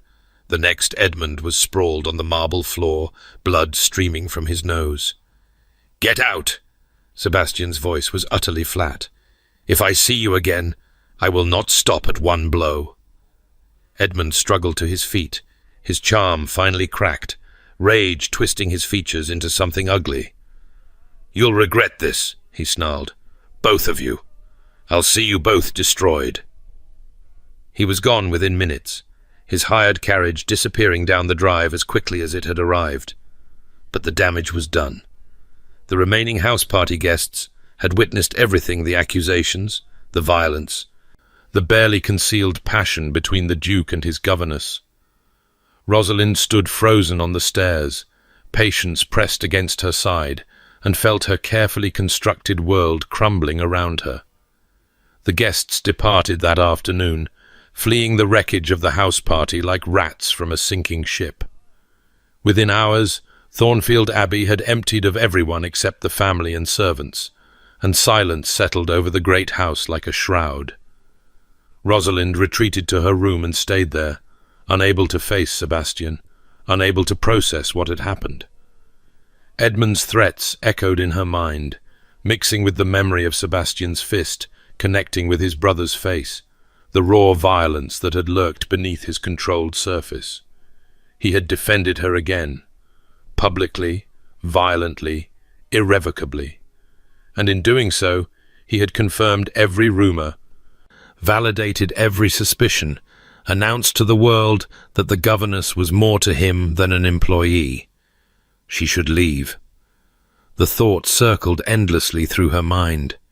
She should pack her meager belongings and disappear before the scandal destroyed them both. Sebastian might recover dukes were allowed their indiscretions, but she never would.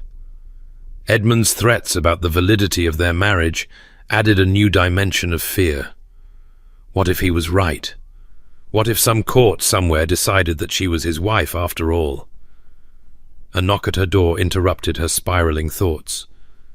"Miss Blackwood?" It was Patience's voice, small and uncertain. "May I come in?" Rosalind opened the door to find the child standing in the corridor, her eyes red-rimmed from crying. "What's wrong, sweetheart? Are you leaving?" Patience's lower lip trembled. "Everyone says you're going to leave, that you have to leave because of what happened." Rosalind gathered her into her arms, feeling the child's small body shake with suppressed sobs. "Who is everyone?" "The servants.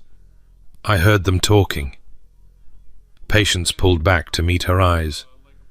"Please don't go. You're the only one who stayed, the only one who didn't run away." "Oh, Patience."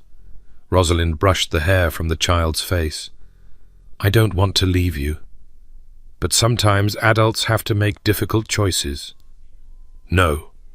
The word came out fierce, determined. "I won't let you. Uncle Sebastian won't let you. He loves you, anyone can see that, and you love him, and you love me, and we're supposed to be a family." A family. The word struck Rosalind like a physical blow. It was everything she had wanted, everything she had stopped believing she could have. A home, a purpose, people who would not abandon her when she ceased to be useful. It's not that simple. Why not? Patience's grey eyes, so like her uncle's, burned with righteous indignation. Why can't things be simple? Why does everyone always make things complicated when they don't have to be? Rosalind opened her mouth to explain, to offer some adult rationale about reputation and scandal and the consequences of poor choices. But the words wouldn't come, because Patience was right, or rather, she was asking the right question. Why did things have to be complicated? What exactly was she protecting by leaving, other than a reputation already in ruins? "Stay here," she said quietly. "I need to speak with your uncle." She found Sebastian in the library, standing before the fire with a glass of brandy untouched in his hand. He turned when she entered, and the raw emotion on his face nearly undid her. "I've drafted a letter of reference," he said, before she could speak. "For when you seek a new position, it speaks to your character and capabilities without... I don't want a letter of reference. Rosalind." His voice was gentle, defeated. "You cannot stay. Not after today. The scandal..." "What scandal?" She moved closer, driven by some force she could not name. "Your brother is a fraud and a blackmailer. Everyone who witnessed today's events knows it. If anything, your defense of me will be seen as honorable a gentleman protecting a woman under his care from a villain's persecution." "That's a generous interpretation." "It's the truth." She stopped before him, close enough to touch. "You struck your brother because he threatened me, because he insulted me, because you could not bear to hear him speak of me that way." "Yes." The admission came out rough. "I could not bear it." "Why?" He was silent for a long moment, staring into the fire. Then he set down his brandy glass and turned to face her fully. "Because I love you." The words fell into the silence between them, simple and devastating. "I love you," he repeated, his voice steadying. "I love your strength and your practicality and your refusal to be broken by circumstances that would have destroyed lesser women. I love watching you with patience, seeing you bring warmth back into this cold house. I love arguing with you over accounts, reading with you in the library, stealing moments together when the world is not watching." He reached out to take her hands. "I love you, and I want to marry you, and I do not care what scandal it causes, or what society thinks, or what my brother threatens, if you will have me." Rosalind stared at him, tears streaming down her face. "I'm a governess," she whispered, "a woman of no family, no fortune, no connections. Your peers will never accept me." "My peers can go hang." A ghost of a smile crossed his features. "I have endured their acceptance for 8 years and found it wholly unsatisfying. I find I am willing to trade it for something better." "Your reputation was built on duty and coldness and the systematic denial of everything that makes life worth living.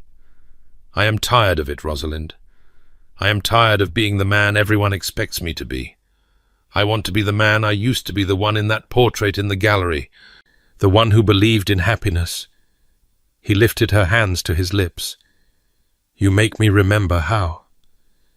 She was crying in earnest now, tears of relief and joy and the release of years of suppressed longing. "Edmund will fight this. He'll make claims about the marriage. My solicitors have already investigated. His arguments have no legal standing. The ceremony was fraudulent from beginning to end. You were never his wife." Sebastian's voice softened. "You could be mine, though, if you choose it." She thought of everything she had lost: her savings, her position, her naive belief in happy endings. She thought of everything she had found: a child who needed her, a man who loved her, a home that had begun to feel like her own. She thought of Patience, waiting upstairs, desperate to know if she would stay. "Yes," she said. "Yes, I choose it. I choose you." Sebastian kissed her then, there in the library where they had first begun to know each other, and the fire crackled, and the night pressed against the windows, and Rosalind finally understood what it meant to be home. Later that night, long after Sebastian had escorted her back to her room with promises of tomorrow and forever, Rosalind sat at her small desk and composed a letter. It was addressed to no one in particular, a record, perhaps, for her own future reference, and it began: "I came to this house expecting nothing. I had been deceived, abandoned, stripped of everything I thought I wanted. I believed my life was over. I was wrong. Life, I have learned, has a way of beginning again when we least expect it. In the ruins of one hope, another takes root. In the ashes of one love, false and hollow, a true love emerges. Tomorrow, the Duke of Thornfield will announce his intention to marry his niece's governess. Society will be scandalized, rumors will spread, Edmund Ashworth will rage and threaten, and eventually, I suspect, slink away to whatever fate awaits men who destroy everything they touch. But I will be here, in this house that has become my home, with a man who has become my heart, and a child who has become my daughter in all the ways that matter. I am no longer Miss Blackwood, governess and victim. I am Rosalind, beloved, and I am finally home. She folded the letter, tucked it away in her desk, and went to sleep. Tomorrow would bring challenges. Edmund's response, society's judgment, the countless details of wedding planning and scandal management. But tonight, she would rest in the certainty of being loved. It was, she thought as sleep claimed her, the most extraordinary sensation she had ever known. The morning after Sebastian's proposal dawned grey and cold, frost painting delicate patterns across the windows of Thornfield Abbey.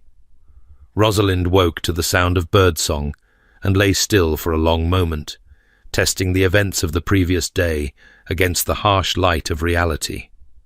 It had happened. All of it. Edmund's arrival and threats, Sebastian's violent defence, the guests fleeing like startled birds, and then the library, the firelight, the words that had changed everything. I love you, and I want to marry you. She pressed her hands to her face, feeling the warmth of her own skin, the rapid pulse at her wrists. It was real. Against all probability, against everything she had been taught to expect from life, it was real. A knock at her door brought her upright. "Come in."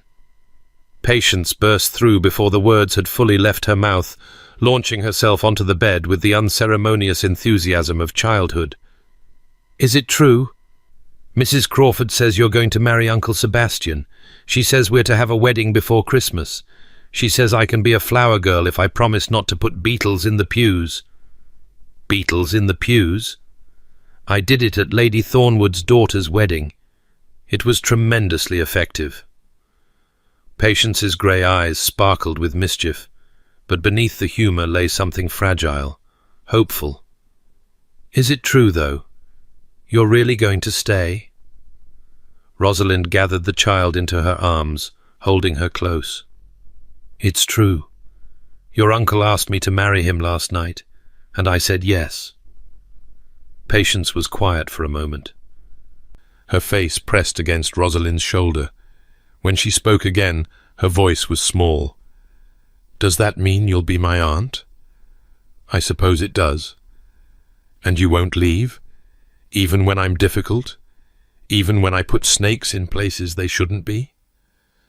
Rosalind pulled back to meet her eyes. "Patience Ashworth, I have survived your snakes, your beetles, your silent treatment, and your attempts to make me cry. Do you really think marriage will make me any less stubborn?" A smile broke across Patience's face, a real smile, unguarded and joyful. "I think," she said slowly, "that Uncle Sebastian is very lucky." "I think we all are." They stayed that way for a while, wrapped in the warmth of the moment, until Mrs. Crawford appeared at the door with breakfast and the announcement that His Grace requested Miss Blackwood's presence in the morning room at her earliest convenience. Sebastian was standing at the window when she entered, silhouetted against the grey morning light. He turned at her approach, and the expression on his face made her breath catch tenderness and uncertainty, and something that looked almost like fear. "I was worried you might have reconsidered." "In the night?" Rosalind crossed to him, taking his hands. "I slept better than I have in years. Whatever doubts might have troubled me, they did not survive the morning." Relief softened his features. "I have been awake since dawn, composing and discarding letters.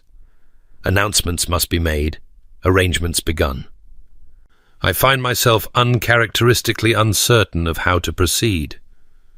That is because you are attempting to manage a wedding as you would manage an estate. She smiled up at him, with lists and schedules and optimal efficiency. But weddings are not drainage disputes, Sebastian. They are celebrations. I have little experience with celebrations. Then we shall learn together. He raised her hands to his lips, pressing a kiss to each palm. I have already written to my solicitor regarding Edmund's threats. The marriage claim has no legal foundation. He was bluffing, as I suspected. But I want the matter settled formally, documented beyond any possibility of future challenge. And Edmund himself?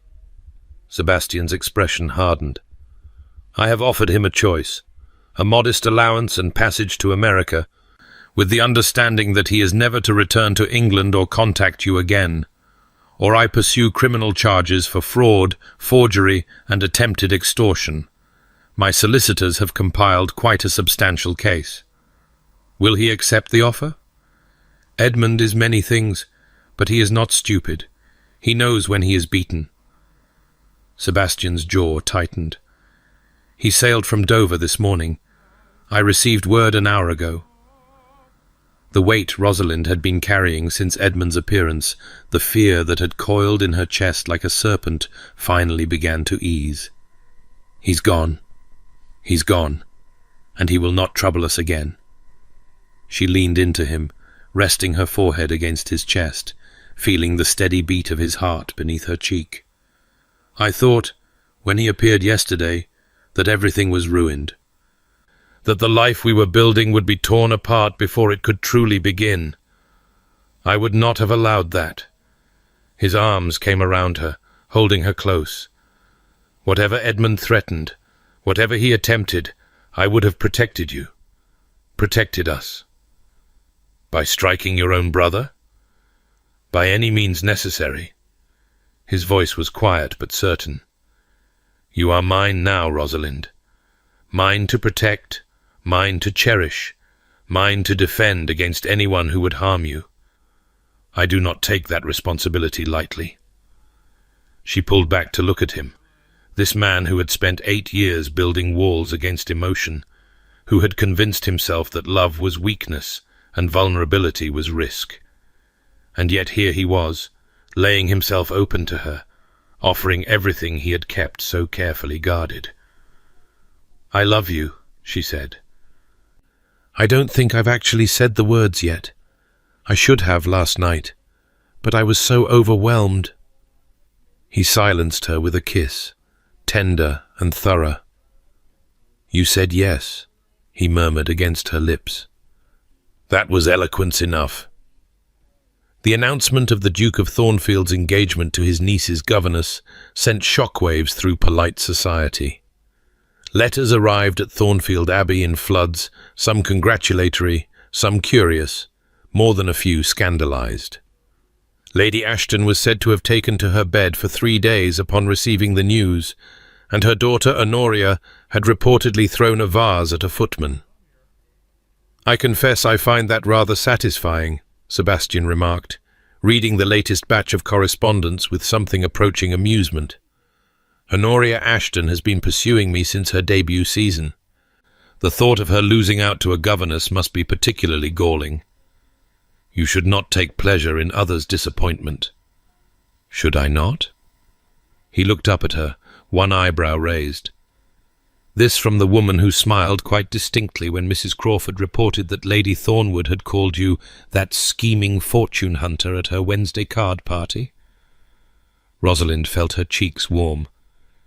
Lady Thornwood once told patients that orphans should be grateful for any attention they received, even if it came in the form of criticism. I may have harboured some uncharitable feelings toward her since. Then we are both flawed individuals. Sebastian set aside the letters and crossed to where she sat, pulling her to her feet. Well suited in our petty satisfactions. The wedding was set for 3 weeks hence, soon enough to quiet the worst of the gossip, late enough to allow for proper preparations. Rosalind had initially suggested a small, quiet ceremony, mindful of her lack of family and the scandal that surrounded their engagement. But Sebastian had overruled her. "You will be a duchess," he said firmly. "My wife. I will not have our marriage begin with apology or concealment. We will wed in the Abbey Chapel, with witnesses and celebration, and anyone who disapproves may stay home." And so the preparations began in earnest. The Abbey Chapel was cleaned and decorated, flowers ordered despite the season, a wedding breakfast planned that would feed half the county. Mrs. Crawford threw herself into the arrangements with military precision, managing everything from guest lists to menu planning with the efficiency of a general marshalling forces.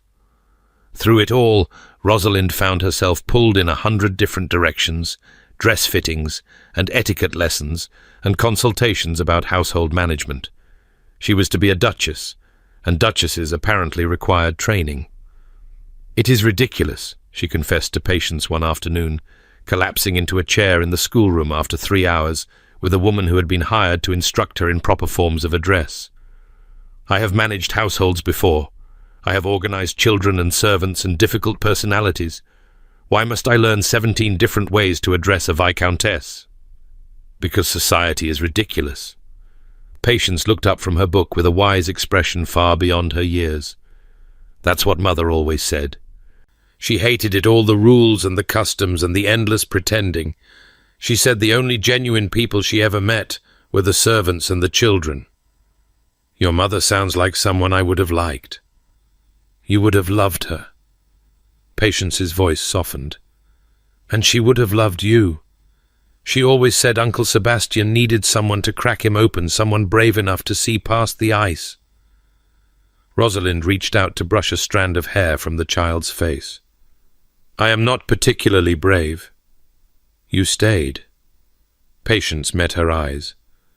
"When everyone else ran away, you stayed. That's braver than anything."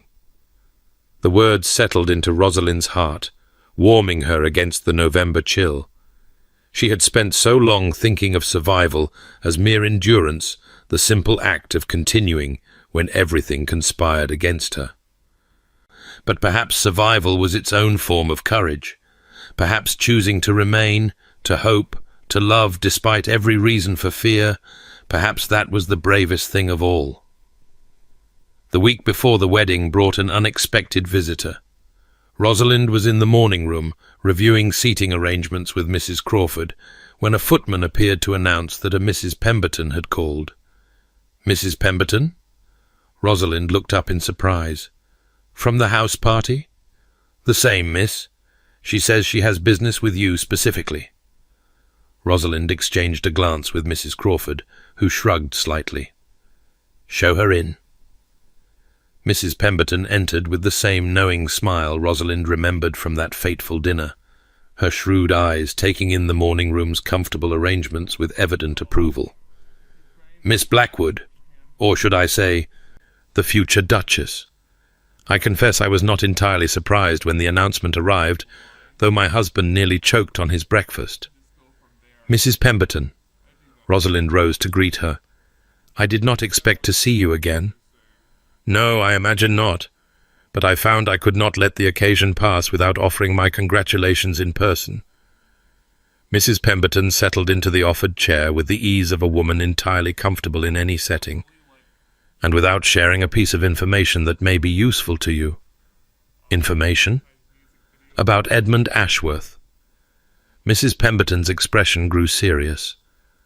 "I heard he fled to America after the unpleasantness at the house party. But before he left, he attempted to call on my husband seeking a loan, or perhaps an ally. My husband refused him, of course, but they did speak briefly." Rosalind's stomach tightened. "What did he say?" "He was drunk, which made him careless.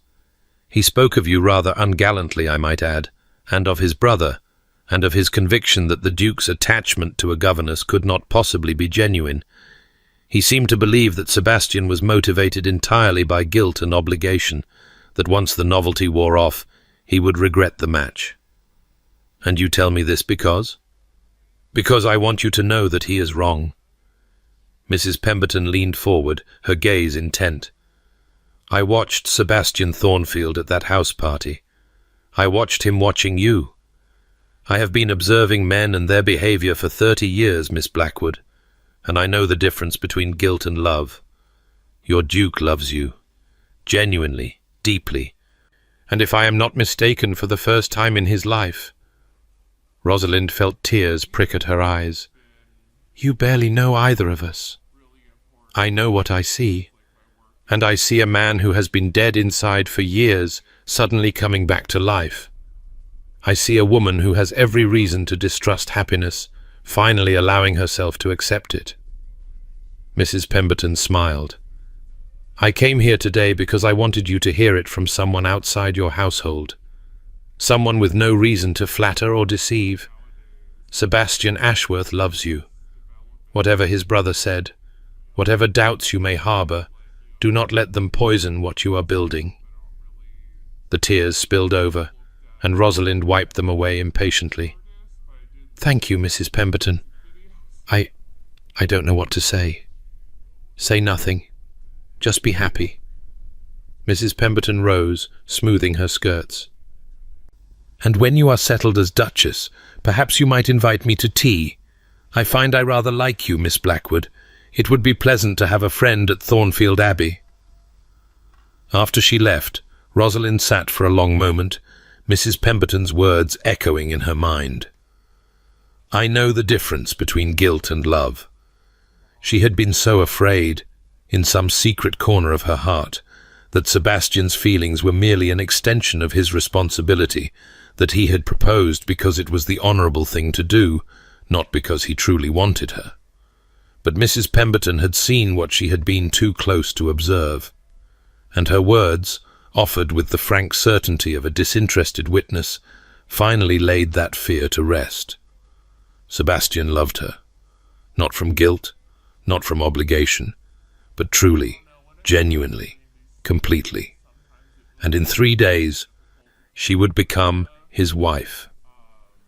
The morning of the wedding dawned clear and cold, the first frost of true winter painting the grounds of Thornfield Abbey in silver and white. Rosalind woke before dawn, too anxious to sleep, and stood at her window watching the sun rise over the distant hills. Today, everything would change. She would walk into the chapel as Miss Blackwood, governess and nobody, and emerge as the Duchess of Thornfield. The transformation still seemed impossible, a fairy tale she had stumbled into by accident rather than a reality she had earned. But it was real. The dress hanging in her wardrobe was real cream silk and Brussels lace, more beautiful than anything she had ever owned.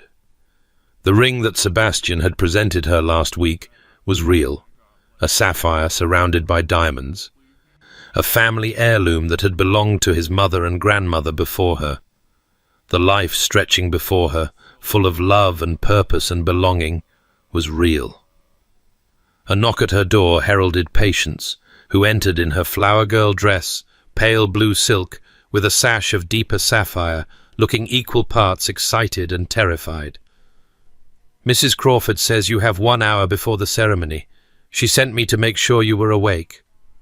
I've been awake for hours. So has Uncle Sebastian. I saw him pacing in the library at 5 o'clock this morning. He looked like he might be sick. Despite her own nervousness, Rosalind laughed. He is not the only one. You're not having second thoughts? Patience's voice held a thread of anxiety. You're not going to run away? I am not going to run away. Rosalind crossed to the child, kneeling to meet her eyes. I am going to walk into that chapel, and I am going to marry your uncle, and then I am going to spend the rest of my life being your aunt and your friend and your teacher. Nothing in this world could make me run away from that. Patience's face crumpled, and she threw her arms around Rosalind's neck. I'm glad, she whispered. I'm so glad you stayed. So am I, sweetheart. So am I. The chapel was filled with candlelight and flowers when Rosalind finally made her way down the aisle, her hand tucked into the arm of the elderly vicar, who had agreed to escort her in the absence of any male relatives. The guests were a blur of faces, some friendly, some curious, some clearly skeptical of this unconventional match. But Rosalind barely noticed them. All she could see was Sebastian. He stood at the altar in his finest clothes, his dark hair carefully arranged, his grey eyes fixed on her with an intensity that made her breath catch. And as she drew closer, she saw something she had never expected to see on that controlled, careful face. Tears. The Duke of Thornfield, who had not cried at his parents' funeral, who had maintained perfect composure through every tragedy and trial of his adult life, stood at the altar of his family chapel, with tears streaming openly down his cheeks. "You came," he said, when she reached him, his voice rough with emotion. "I kept thinking, I kept being afraid. I'm here." She reached up to touch his face, wiping away the tears with gentle fingers. "I will always be here." The ceremony passed in a blur of ancient words and solemn vows. Rosalind heard herself promising to love, honor, and cherish.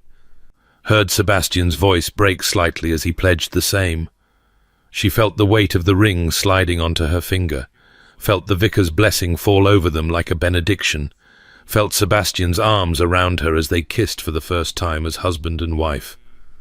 And then it was over, and she was a duchess, and the chapel erupted in applause.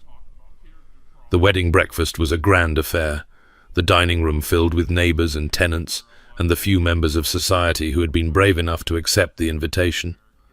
Toast after toast was offered to the Duke and Duchess, to their health and happiness, to the future of Thornfield Abbey. Sebastian bore it all with reasonable grace, though Rosalind caught him glancing at her frequently, as if reassuring himself that she was real. It was late afternoon before they finally escaped the celebrations, retreating to the library, their library, the place where everything had truly begun for a few moments of quiet. "How do you feel, Your Grace?" Sebastian asked, drawing her into his arms. "Strange." Rosalind leaned into him, savouring the warmth of his embrace. "Like I've stepped into someone else's life and found it fits perfectly." "It is not someone else's life. It is yours. Ours." He pressed a kiss to her temple. "I have been waiting all day to have you to myself." "You have me now." "Not quite." A shadow crossed his features. "There is something I must tell you. Something I should have said before, but the timing never seemed right." Rosalind felt a flutter of unease. "What is it?" Sebastian released her, moving to his desk and withdrawing a folded document. "After you arrived at Thornfield, after I learned what Edmund had done to you, I made inquiries about your family, your history. I wanted to understand how you had come to such straits. My father was a vicar. He died without savings. I became a governess because I had no other options. There is little more to understand." "There is more than you know." Sebastian handed her the document. "Your mother, did she ever speak of her family?" "Rarely. I knew she was estranged from them. Some scandal, she said, that happened before I was born. She never provided details." "The scandal was her marriage to your father." Sebastian's voice was gentle. "Your mother was born Helena Ashworth. She was my father's youngest sister." The document slipped from Rosalind's nerveless fingers. "What?" "She ran away to marry a penniless clergyman when she was 17. My grandfather disowned her immediately. He forbade any member of the family to contact her, and after his death, my father maintained the estrangement. I was only a child when it happened. I have no memory of her at all." Rosalind's mind reeled. "You're telling me we're related?" "Cousins." Sebastian's eyes held hers. "When I investigated your background, I discovered the connection. I should have told you immediately, but you were still deciding whether to trust me."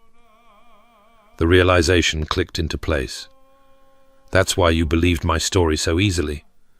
Why you offered me employment without real hesitation. You knew I was family. I suspected. I did not have confirmation until after you had already proven yourself. He reached for her hands.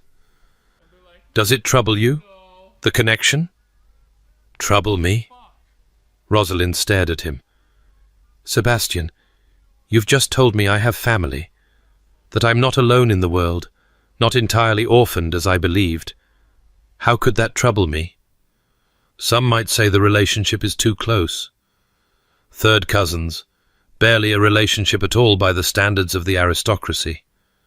She shook her head, wonder slowly replacing shock. My mother was an Ashworth. I have roots here, real roots, stretching back generations.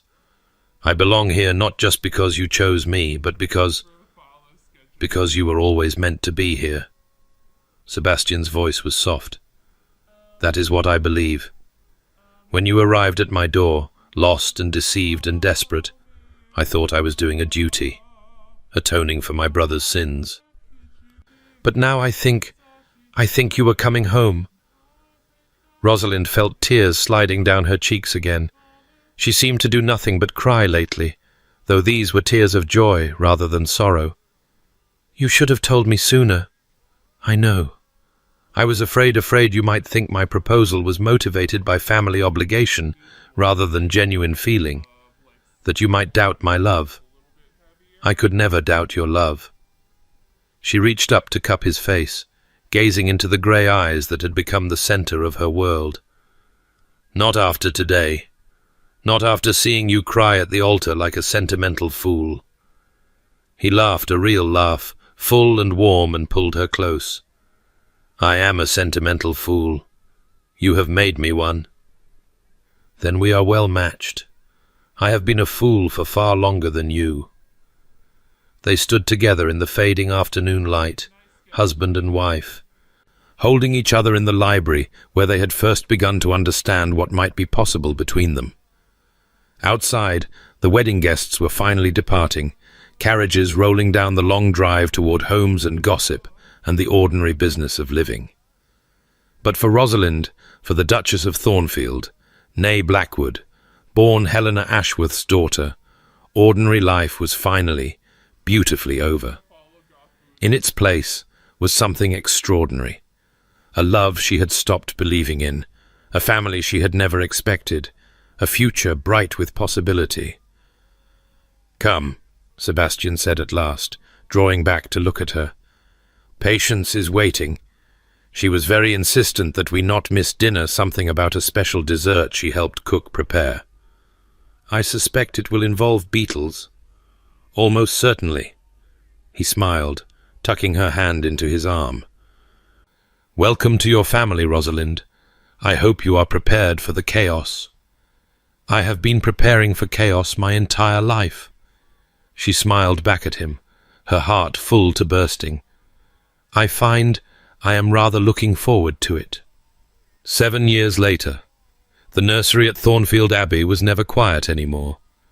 Rosalind stood in the doorway, watching the controlled mayhem with a smile. 3-year-old James had gotten hold of his older brother's wooden soldiers and was conducting an enthusiastic battle across the carpet.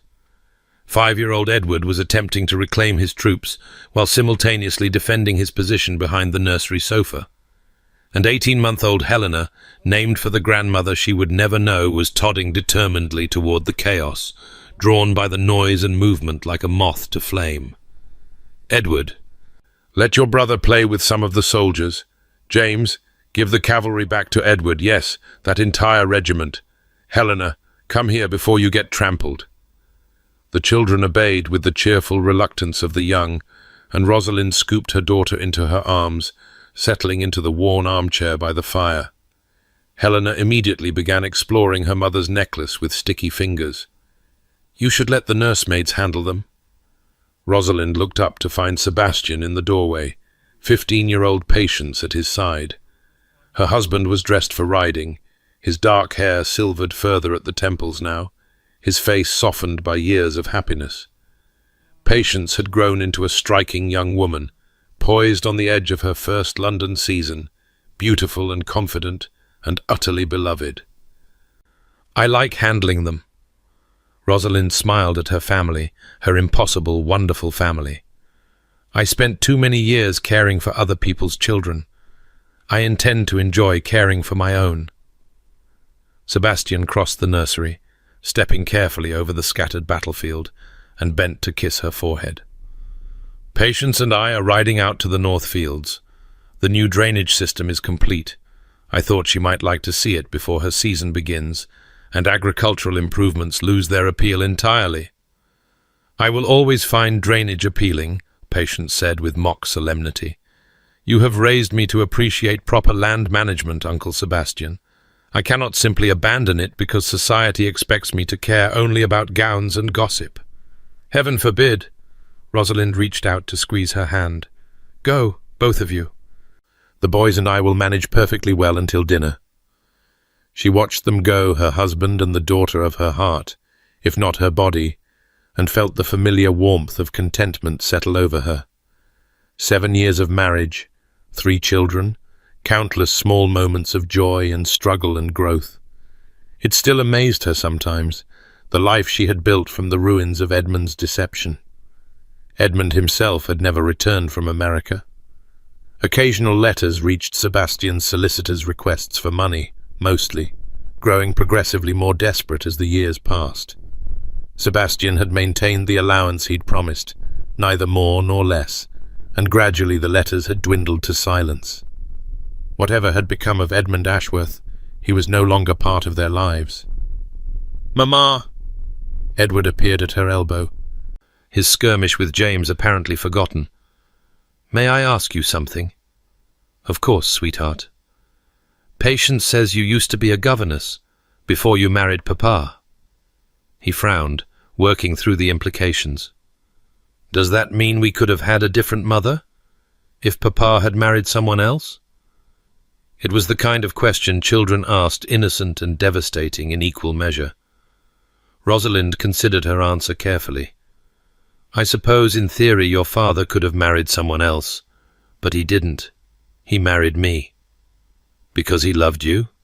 "Yes, because he loved me." "But you were poor. Patience says governesses are always poor, and Papa is a duke." Edward's frown deepened. "In the stories, dukes don't marry poor people." "In stories, perhaps not. But life is not a story, Edward. In life, dukes marry whomever they choose. And your father chose me not because of money or position, but because we understood each other, because we made each other happy." She smoothed the hair from his forehead. "The circumstances of my birth, of anyone's birth, do not determine their worth. What matters is who you become, not where you started." Edward considered this with the gravity of childhood philosophy. "I think I should like to marry someone poor when I grow up. Then people would know I was marrying for love." "That is a lovely thought. But the important thing is to marry someone kind, someone who makes you want to be your best self. Poor or rich doesn't matter, as long as you are genuine. Like you and Papa." "Yes." Rosalind smiled, her heart full. "Like me and Papa." James chose that moment to launch a renewed assault on Edward's soldiers, and the philosophical discussion dissolved into shrieks and negotiations. Rosalind refereed as best she could with Helena still in her arms, the comfortable chaos of motherhood surrounding her. Later that evening, after the children were in bed and Patience had retired to prepare for the round of pre-season activities that would consume her coming months, Rosalind found Sebastian in the long gallery, standing before the portrait of his younger self. She had noticed him here before, always late at night, studying the image of the man he used to be. But tonight, something was different. Tonight, when he turned to face her, there was no shadow in his eyes, only peace. "I used to hate this portrait," he said quietly. "It reminded me of everything I had lost. The openness, the hope, the belief that life would be kind." Rosalind moved to stand beside him, threading her fingers through his. "And now?" "Now I see a young man who did not yet know what he was capable of, who had not been tested by loss or hardened by responsibility. He turned to look at her, his grey eyes warm. I am not that man anymore. I never will be again. But I think I have become someone better. You have. Because of you. He brought her hand to his lips. You saved me, Rosalind. You came into my life when I had given up on happiness, and you showed me that it was still possible, that I was still capable of love, of joy, of all the things I had tried so hard to kill. You saved yourself, she corrected gently. I merely showed you the door. You chose to walk through it. Then we saved each other. He smiled, that rare, full smile that transformed his face, that she had once seen only in portraits and now saw daily. Is that not the nature of love? Mutual rescue? I suppose it is. She leaned into him, feeling the solid strength of his body, the steady beat of his heart. I never expected this life, you know. When I arrived at Thornfield, I expected to be turned away. I expected the worst, because the worst was all I had ever known. And instead, I found everything. She looked up at him.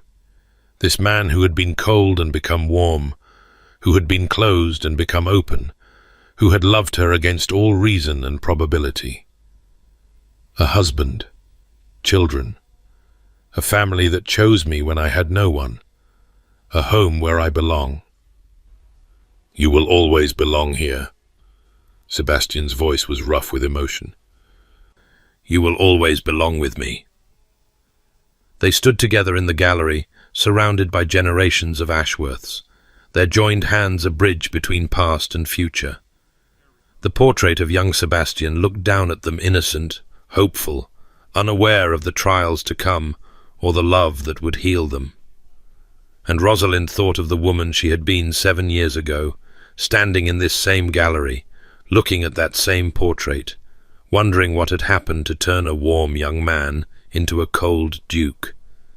She had not known then that she would be the answer, that her presence would crack the ice, that her love would call him back to himself.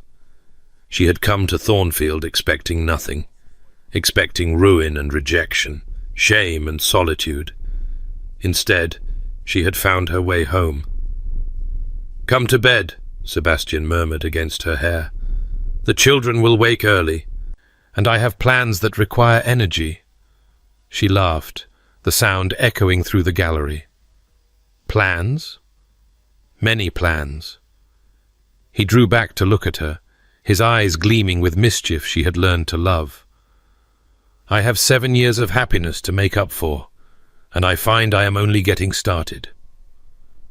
They walked together through the quiet house, past portraits of ancestors and memories of struggles overcome, toward the suite of rooms they shared and the life they continued to build.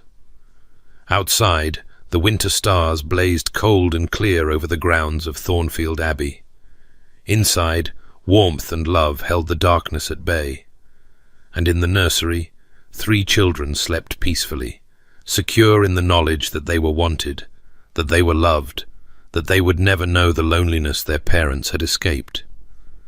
This was the legacy of an impossible love, not just happiness claimed against the odds, but happiness passed on to new generations. Children who would grow up believing in the power of genuine connection.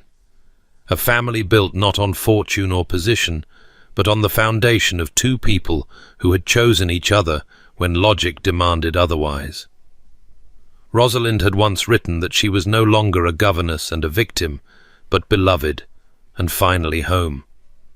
7 years later, the words were truer than ever. She was Rosalind Ashworth, Duchess of Thornfield, wife and mother and mistress of a great house. She was loved beyond measure and loving in return. She had survived deception and despair, and emerged into a life more beautiful than any she had dared to imagine. She was home, and she would never leave again.